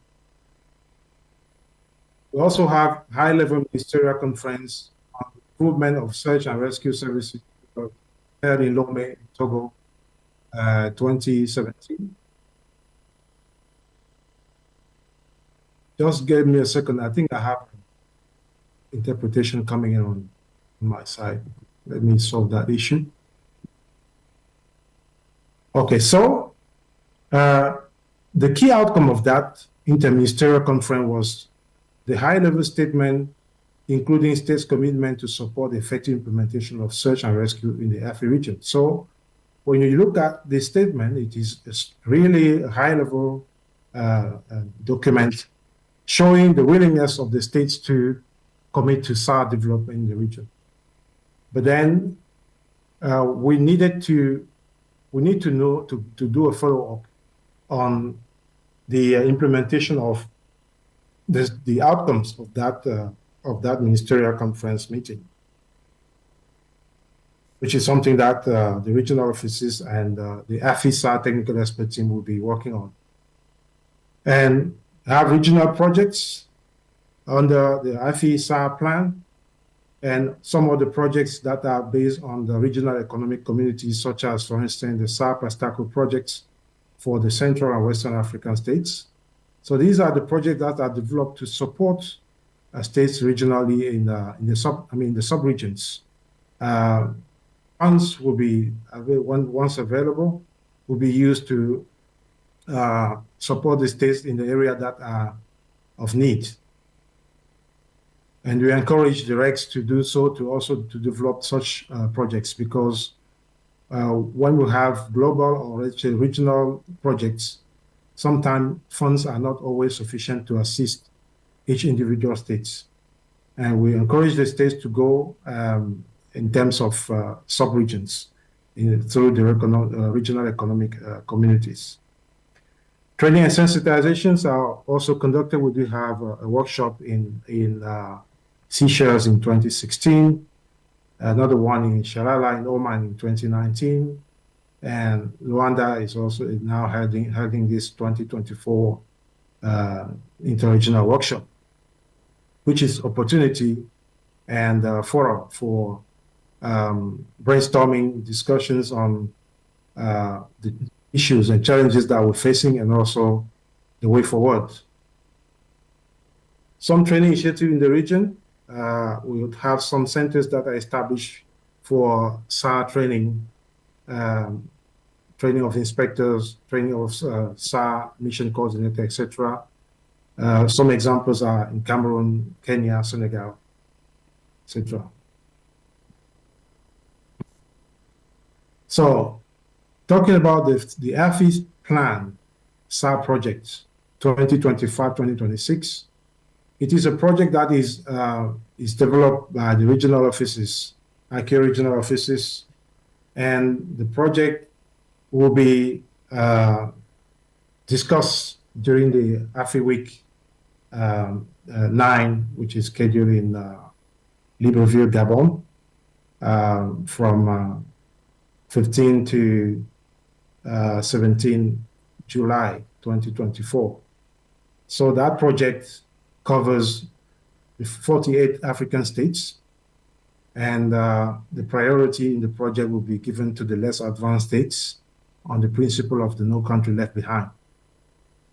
The objective of the project is to improve SAR services in the AFI region through effective support to states, and there are some targets that are defined in the project, namely having at least 50% increase in the number of states with established SAR services by 31st December 2026. The same figure in terms of establishment of SAR inspectorate, 50% of states with bilateral or multilateral search and rescue agreements signed by 31st December 2026. And we have the target of having at least one large-scale search and rescue exercise conducted in at least 4 search and rescue regions by end of 2026, and the establishment and operationalization of a regional search and rescue information sharing platform, where all the information that are required to be shared among the states, including SAR resources, technical expertise, SAR agreement, etc., will be shared on that platform, to which states will have access based on the request and the name of the focal points that will be designated. So, the main activities to reach the objective and targets that are defined for the plan, including awareness and validation workshop that will be in 2025, conducting on-site assistance to the states as well as online assistance, facilitation of search and rescue agreements, conduct of SAREX, and the establishment of search and rescue information sharing platform. So the resources will be technical. So we use the AFI Search and Rescue Technical Expert Team, ICAO Secretariat, as well as experts from the African Civil Aviation Commission to support that project.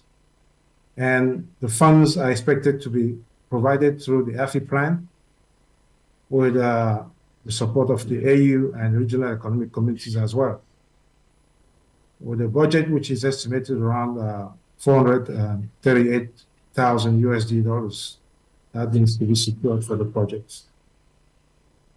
But then the project has risk, so these are just planned, and the plan could be successful provided that we do not have low stakes commitment, provided that funds are available, provided that site experts are available, and I'm confident that they are, and provided that we do have some regional, sub-regional level commitments, as well as political buy-in. So, roughly speaking, we can say that search and rescue business in our region is progressing in the right direction despite challenges that we have. And there are some perspectives that are in place to make sure that we actually reach very high level scores in our states, provided that we have all the prerequisite conditions that are established prior to that. So with this, I end my presentation, and I would like to thank you for your attention. Back to you, Kezia, if there is any question. Thank you, Saj. If you just stand by on the line, we'll give Gregory the opportunity to present his paper, then the questions can come after that. Gregory, are you online? Good morning, Mr. Director. Introduce yourself and go ahead. And then we can take questions from the two together. I know the time is gone. Please, I appeal that you give us at least another 30 minutes so that we can have these two presentations done today. Thank you. Gregory? Thank you, Madam Director. Firstly, from my side, ladies and gentlemen, esteemed colleagues, honored guests, joining you here today, unfortunately not in person, I'm filled with gratitude to be part of this workshop. First and foremost, to express our heartfelt thanks to the host country, Angola, for hosting this workshop. We're looking forward to setting a tone of production and positive discussions and collaboration. To our esteemed delegates, your expertise and commitment to search and rescue are commendable, and together we strive to make a difference in aeronautical search and rescue on our beautiful continent. A special thank you and acknowledgement to the Program Director from the ARCC South Africa, representing the South African Search and Rescue Organization of the Department of Transport. Your leadership inspires us all. Firstly, my name is Gregory Critchley. I'm the Chief of the Aeronautical Rescue Coordination Center in South Africa. And with your permission, I'll commence with my presentation. So, at the request of the regional office, our paper goes on search and rescue response to ADT, the autonomous distress tracking, and the challenges that we've had in the region, and it's a case of the southern cluster of Africa.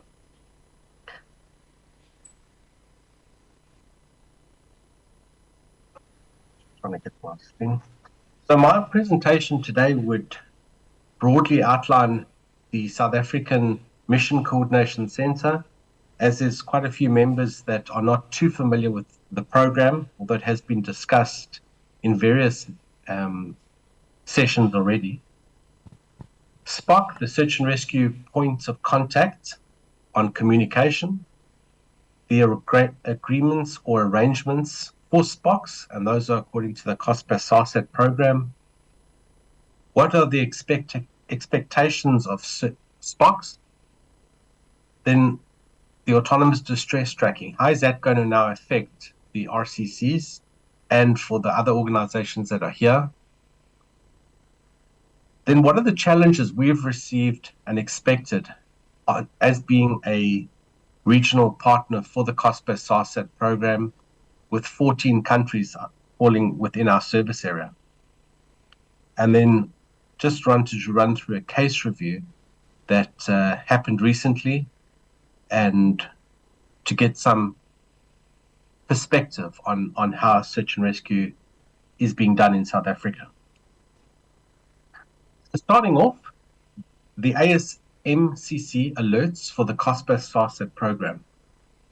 So ASMCC is Africa Sud Mission Coordination Center, and that is a part of the COSPA SARSAT program. COSPA SARSAT, the International Satellite Agency for Distress Alerts from Satellites, has got 7 regional or nodal mission coordination centers, and they are situated around the world. South Africa has a mission coordination center, with our host country being Australia. Under the program, we support 14 African countries, and many of the delegates here are part of those countries to which we support. This also includes the island of St. Helena. The service area that we cover is massive. It's just short of 41 million square kilometers, or 8% of the world's surface area. And this incorporates all the search and rescue regions for both maritime and aeronautical for our service or SPOC countries that we support. I'm going to go into a little bit of the details about the SPOC arrangements, and then some of the methodologies that we use in the Aeronautical Rescue Coordination Center to reach out to our SPOCs, which are world firsts in the COSPA SARSAT program. If you have a look at the map, our Mission Coordination Center is in Cape Town, and the Aeronautical Rescue Coordination Center of South Africa is based in Johannesburg. So on behalf of the ASMCC, South Africa, under the ARCC, provides distress alerts to all the following countries indicated in the map here. So 13 of them are on the southern side of Africa, and then St. Helena. Now, the alerts that we forward are the distress alerts for all the beacons of the 406 megahertz and 1215 megahertz beacons of the COSPA SARSAT program. This includes ELTs, or emergency locator transmitters, the recently introduced and discussed earlier ELT-DTs, or emergency locator transmitters, distress trackers, as well as the autonomous distress trackers from other systems. Personal locator beacons, or PLBs, and EPIRBs, which are on maritime vessels, emergency position indicating radio beacons.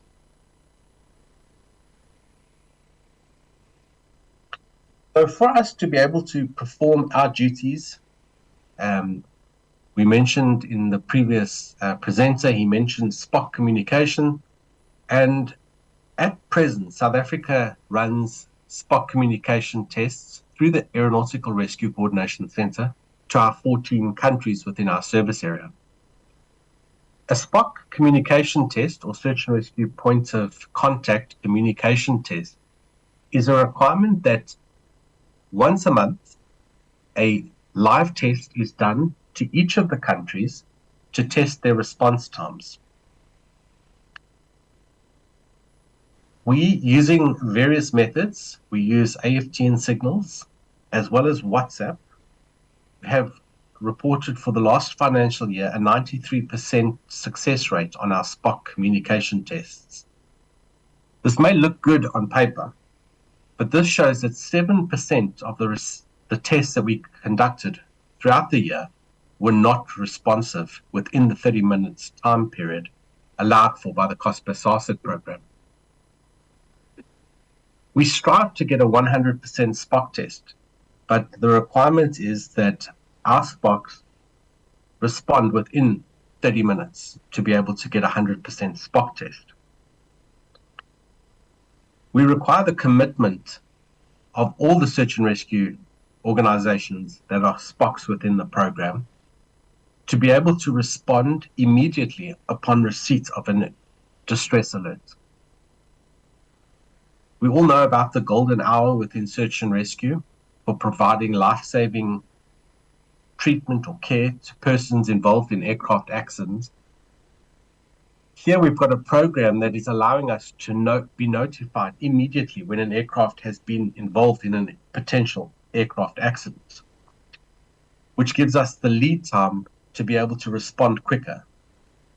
So ensuring that each organization has got a center with dedicated staff, 24-hour availability to be able to respond and take action immediately upon receipt of such an alert. So I mentioned we use WhatsApp. So WhatsApp is our secondary communication methodology. And this allows us to have WhatsApp groups on the WhatsApp social media network with direct contact to our search and rescue points of contact in each country. This also allows us to create awareness, share information directly to the organizations involved, and to have a more engaged and interactive communication session with our SPOCs. Whereas over AFTN, it was a very one-way method of communicating. So if you have a look at the graph results, we had a few months where we had 100% SPOC tests, and the worst was November last year, where we had 3 non-responsive SPOCs within the 30 minutes required. So when we look at the reasons for moving to WhatsApp, we found that although our primary communication method is AFTN, which in total results in a 37% of all our successes, WhatsApp, on the other hand, in totality has a 77% success rate for communicating with SPOCs. When we test on both AFTN and WhatsApp, and when we look at just WhatsApp, 51% of our SPOCs replied just on WhatsApp. So we can see that things are changing, and we need to ensure that we keep moving with modernizations and changes within technologies to ensure that we are communicating on the most effective and accurate methods possible with our SPOCs. As shown there, still 7% unsuccessful, and this is something that we require the commitment of everybody within this organization and within Africa to ensure that we get up to 100% success rate for SPOC tests. Even if you're not reporting to the South African MCC, but when you report to SPOC tests from your MCC, your supporting MCC, that the tests are done within the 30-minute requirements to push Africa to a 100% success rate. For this to work, we're required to have agreements or arrangements in place with our search and rescue points of contact. But what is the reason for doing this? We need to formalize the exchange of space-based distress alerts, so that this is not just an informal method of providing information to different states on aircraft within their search and rescue region that have potentially been involved in an aircraft accident, or to, as a notice of country of registration, that should one of their aircraft's alert be detected in another country, that the country of ownership of that flag state is notified of their aircraft. It also ensures operational effectiveness. We're able to, in this document, capture the ways and methodologies of transferring information, maintaining an accurate database of points of contact numbers, contact details, email addresses, AFTN addresses, and regularly maintain updates or amendments to these documents. It ensures the rapid and reliable two-way communication between the countries either through AFTN or, in the case of South Africa and our Spocs, through AFTN and WhatsApp. It is for the prompt provision of search and rescue services to maritime, aviation, and land incidents.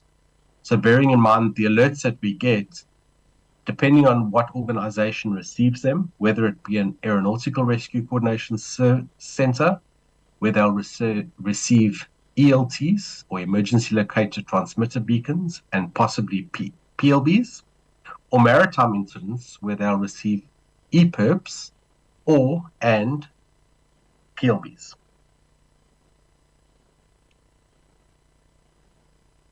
So on this challenge, South Africa has engaged with all of our regional partners to sign the SPOC arrangements and submit them to both COSPAS SASAT and the ICAO regional office for capturing.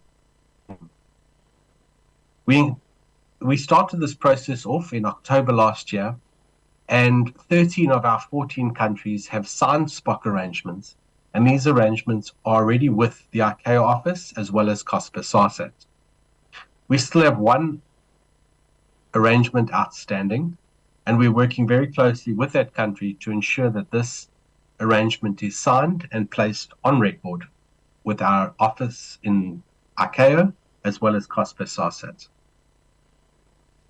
Having these agreements protects both the organizations, the RCCs, and the pilots that are flying within our countries. So to ask yourself now, what is your status as a country? Are your agreements signed? Is your SPOC arrangement in place? And are the contact details that are provided accurate and a correct reflection of what is current at your center? The maintaining and updating of these details is critical for a rescue coordination center to be able to respond and provide information to the correct person within the dedicated and required timeframes. So what are the expectations from SPOCs? So it's not just an agreement, it's not just us sending out information through AFTN and WhatsApp on distress alerts, but we've also got expectations of what SPOCs are required to do. So when a distress alert is sent out, these distress alerts need to be acknowledged. The acknowledgement allows us to know that the message or alert has reached the correct person and is being actioned. We also need to know what is the reason for the activation provided.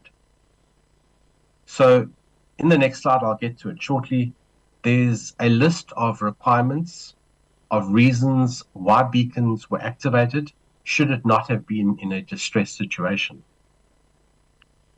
The reason we do that is because currently, worldwide, 96% of all distress alerts are false activations of beacons.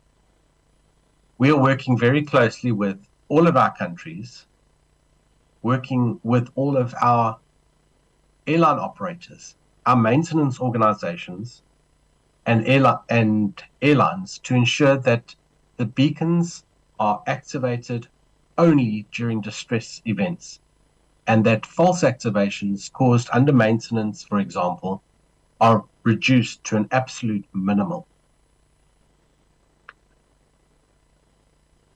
When we do a SPOC communication test, we require, and this is a requirement from COSPAS SASAT, from their system documents, excuse me, that the tests are responded to within 30 minutes of receipt by the SPOC. So another requirement is, should an aircraft have been involved in an aircraft accident or incident and the beacon has been activated, that a report of the number of people involved, number of survivors or lives saved, and fatalities is reported also back to the ASMCC to provide that information to COSPAS SASAT. It's important that we know that the system is there to save lives, and the more information we can provide on the lives saved through the program will show the benefits to all other states that are not actively involved within the program.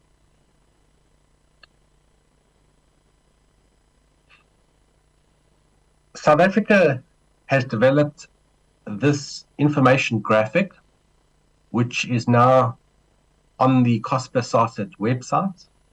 And if you go to cospasarsat.com, you'll be able to pull this off the website and be able to place it within your Rescue Coordination Center or any operator where beacons are tested or maintained.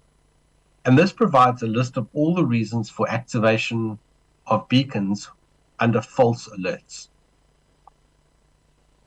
One of the main reasons for beacons being activated incorrectly is during maintenance, where beacons are tested, switched to the on position, and the system makes a live detection of the beacon. This is highly discouraged by the COSPA SARSAT program, as COSPA SARSAT has beacons where manufacturers have got specific testing instructions or procedures that need to be followed to ensure that the alerts are not detected by satellites. So of these, 96% worldwide are as a result of false alerts, and only 4% are actual activations due to a distress event. Should you know that a beacon has been tested and the activation was a false activation, it is important that the operator or maintenance organization switches the beacon off immediately and calls the supporting RCC or MCC as soon as possible. So within your country, if you find a beacon has been tested, that you alert either South Africa's ARCC or your hosting mission coordination center of the distress activation and that it was a false activation. So now, after the presentation by Mr. Welton going on to autonomous distress tracking, how does this fit into our region and are we ready for it? So just a quick recap. Once an aircraft's in flight, a trigger event is created in the aircraft, which causes the autonomous distress tracker to activate. There's a whole list of criteria that could cause an ELTDT or ADT system to activate in flight. This could be either through a direct activation by the crew, a rate of climb or descent that's outside the parameters set by the operator, bank turns, terrain warnings, engine failures, or any other information that could possibly be on that airline or manufacturer's list of activation criteria. The event is then triggered and detected by a satellite system, which transmits the message down to a ground station, in COSPA SARSAT's situation through a MCC, which then uploads the message, if it's a ELTDT or ADT system, to the distress tracking data repository or the ladder, where all the RCCs, ATSUs, and other operators are able to get the information. So what do we need to know about this? And how is this different to how we're operating currently when countries are receiving ELTs? Firstly, it can be either activated in flight autonomously or by a crew, which means the aircraft's moving. There will be a new SIT 185 format, which is the format with which distress alerts are sent through on the COSPA SARSAT system to Spot. I've got an example after this slide. When we look at a distress alert, that the RCC personnel know what to look for and know that it is an ELT-DT alert or ADT system, and that further information will be available on the ladder. And this is either prior or during where notification is made by email that a distress alert has been detected and is available in the ladder. The registering on the ICAO Ops control directory, which Mr. Welton advised has now gone live, So ensure that all of our RCCs are ready.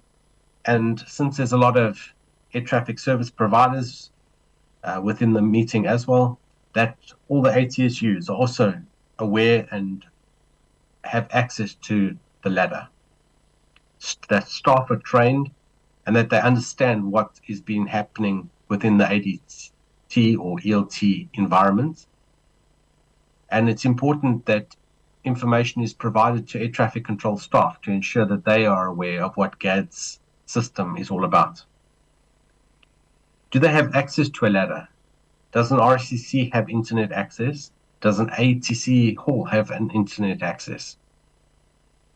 Do they have a computer where the information can be received on the ladder as it is a web-based program? Do airline operators and air traffic controllers have access to this? Do they understand it and are they ready for it? So gone are the days where alert data comes in and it's a once-off. Now we're going to be having a lot faster and a lot more information readily available at the either Rescue Coordination Center or the ATC centers on a situation that's developing live. Having a look at the new SIT 185 format, the situation is very similar. You'll notice that under point 3, where the beacon type it will say ELT distress tracking. So this is something to look out for when you receive a SIT 185 message. And the alert positions will also come in a lot more rapidly. Sorry, I'm just sitting with challenges. So what are the challenges that we're receiving in South Africa as part of the program? And what are the challenges that we've heard from our SPOCs with all this? The first one is accurate responses to all distress alerts. So are the SPOCs reporting on distress alerts? And from our situation is no. Most of the times the situations go completely unknown. And when we report back to COSPA SARSAT, the reason for activation is reported as unknown. And sadly, until all SPOCs reply immediately with what the reason for the activation is, it will not allow us to make more recommendations either to maintenance organizations to improve their testing capabilities or to airline operators or private pilots to not activate their beacons. But at the present time, because we're reporting it as unknown, there's very little that can be done in awareness. The reduction of false alerts is critical for the program. As more and more beacons come online, false alerts cause the satellite system to be clogged up with data and has the potential of missing a live detection. We strive for a 100% SPOC communication test, and this is only achievable with the support and dedication of all of our SPOCs. The updating of SPOC contact details, that we regularly and frequently update SPOC contact details, and should there be changes, that they're reflected in all the documents and shared with COSPA SARSAT and the regional offices of ICAO. We've also got a very huge disconnect between military and civilian aviation within our continent. And we need to work together to create a harmonization between the military and civilians. When it comes to search and rescue, all lives matter, and it's important that we don't discriminate or hold information back because of certain stances. When it comes to ELT databases, COSPA SARSAT has a database called the 406 IBRD, which is available online, and which your state can sign up to host all your beacons should you not have another way of hosting databases within your country. Each country is required to host or maintain an ELT database, a PLB database, and an EPIRB database, which are available 24 hours to the RCCs. We find that within our region, a lot of countries do not have an active database to be able to get information when a distress alert has been made. The rapid and immediate access to contact information will assist the rescue coordination centers in providing their duties and responding to a distress alert within time. The sharing of information, information is shared freely and openly when it comes to search and rescue to provide the best resources, the best information, and the best developments and trends to all of our regional partners. And working together, we are able to do this. When it comes to ELT programming, do countries have the required legislation or regulations to program beacons correctly? When it comes to normal ELTs, many countries are programming beacons or have beacons programmed under no regulations, which makes it very difficult when an alert is received, as there's no aircraft registration, 24-bit aircraft address identifier on the beacon, or when it comes to the new beacons like ELT, DTs, that the airlines register them with their three-letter designator. For example, a UAL for United Airlines. Recently, we've had an uptake in PLBs, or personal locator beacons, and we're sitting with a challenge within our country of who takes ownership when a beacon is activated. Some aircrafts are allowed to be equipped with PLBs. So from a region in South Africa, we've taken ownership of PLBs and tracking them when the beacon is detected on land. But are regulations in place to test the database to ensure that we are able to know who the owner of a beacon is? Do your rescue centers understand the tracking of 1215 megahertz homing signals when received through a distress beacon like an ELT or PLB?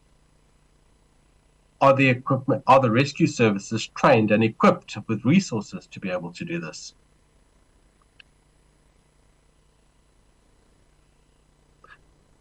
In South Africa, this was a couple of weeks back. We had a PLB that was detected, and a team of volunteers from our Hamnet or amateur radio network, together with our police and canines, went to track a beacon that had been reported stolen by the owner. So once the PLB detection was received through COSPA SARSAT, contact was made through the database where the owners advised the beacon had been stolen. We activated resources from our Hamnet or amateur radio network, the South African Police Service, to respond to the area and do tracking on homing. Because the beacon was in an area of an informal settlement, many of the houses were made with corrugated iron, which made the tracking of the signal very difficult, and the reflection of the beacon was bouncing off in multiple directions. We coordinated through WhatsApp, telephones, and Caltopa used to track and coordinate and triangulate the beacon. And from the beacon's activation, it was recovered within 2 hours of the initial detection.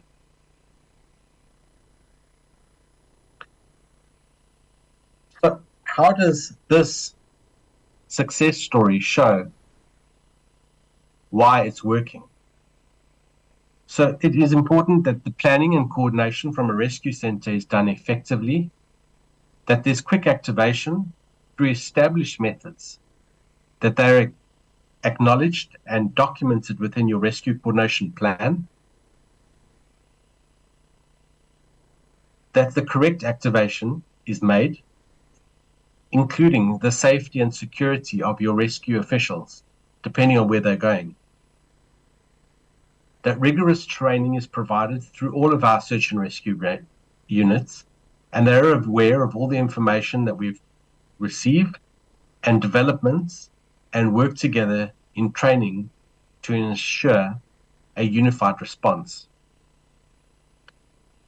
That our search and rescue units understand the signals that are received from the system, and that they're able to interpret them through technologies and track them through the 1215 tracking devices. We've got communication systems in place that ensure rapid communication between the dedicated search and rescue units, and that we work as a team. And it's not perfect, but it's a good example of how a system working together under all the requirements that are contained within the AFRI plan, the ICAO documents, the IMSAR manuals, once they all get together and seamlessly work to provide a response, is the best way for a country to show what it's capable of doing. So with that, I hand over back to the director, and thank you for taking the time and inviting me to present today.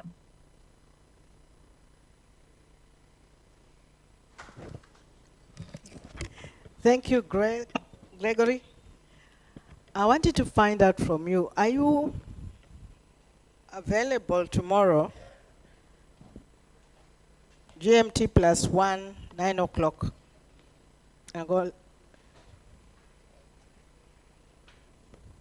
That is 9 o'clock Angola time. Yes, I will be, ma'am. Yes, because I can look at the people here and people are tired. Some traveled today, some traveled yesterday, but I've not rested enough. It's been a long day, and I wanted to know if you and Serge would be available at the beginning of the day so that we can take questions and answers. I'm sure people have questions for you. Absolutely. Serge? Always glad to be here. Thank you very much. So, ladies and gentlemen, I would say we have come to the end of the day. I know you have questions. Please take a rain check. I'm sure during the discussions later on, you will come up with extra questions, and we'll start tomorrow morning with a question and answers to the two gentlemen before the next presentation. Thank you very much, and have a good night. Thank you, Serge, and thank you, Gregory, and thank you for the IT team. That was well done. Our online presenters were able to present without any hitches. Thank you. Good night. Thank you. Muito obrigado a todos. Para aqueles que deixaram estacionar as suas viaturas no Xiam, digo, aqui no Candando, tem a possibilidade de trocar os tickets aqui com o protocolo logo à saída. Temos também do nosso lado direito, temos aí um suminho, um café, um chá.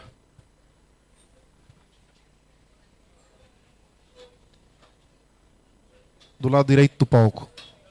Estejam à vontade para servirem.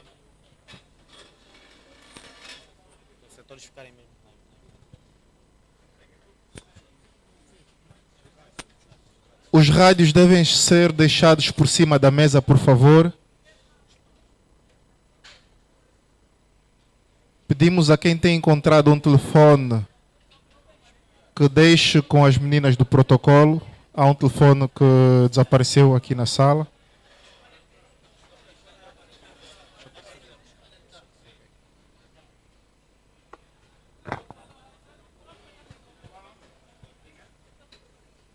Voltamos amanhã pontualmente às 9 horas. Muito obrigado a todos e continuação do bom dia. Sob o lema Harmonizar os recursos SAR para garantir o salvamento, a Autoridade Nacional da Aviação Civil ANAC, em coordenação com a Organização da Aviação Civil Internacional ICAO, realizam o workshop interregional sobre os serviços de busca e salvamento SAR de 17 a 21 de junho na Academia Bay, em Luanda. O workshop visa promover a cooperação entre os Estados da região para garantir o salvamento. A Autoridade Nacional da Aviação Civil ANAC. Sob o lema Harmonizar os recursos SAR para garantir o salvamento, a Autoridade Nacional da Aviação Civil ANAC, em coordenação com a Organização da Aviação Civil Internacional ICAO, realizam o workshop interregional sobre os serviços de busca e salvamento SAR de 17 a 21 de junho na Academia Bay, em Luanda. O workshop visa promover a cooperação entre os Estados da região para garantir o salvamento. A Autoridade Nacional da Aviação Civil ANAC. Sob o lema Harmonizar os recursos SAR para garantir o salvamento, a Autoridade Nacional da Aviação Civil ANAC, em coordenação com a Organização da Aviação Civil Internacional ICAO, realizam o workshop interregional sobre os serviços de busca e salvamento SAR de 17 a 21 de junho na Academia Bay, em Luanda. O workshop visa promover a cooperação entre os Estados da região para garantir o salvamento. A Autoridade Nacional da Aviação Civil ANAC. Sob o lema Harmonizar os recursos SAR para garantir o salvamento, a Autoridade Nacional da Aviação Civil ANAC, em coordenação com a Organização da Aviação Civil Internacional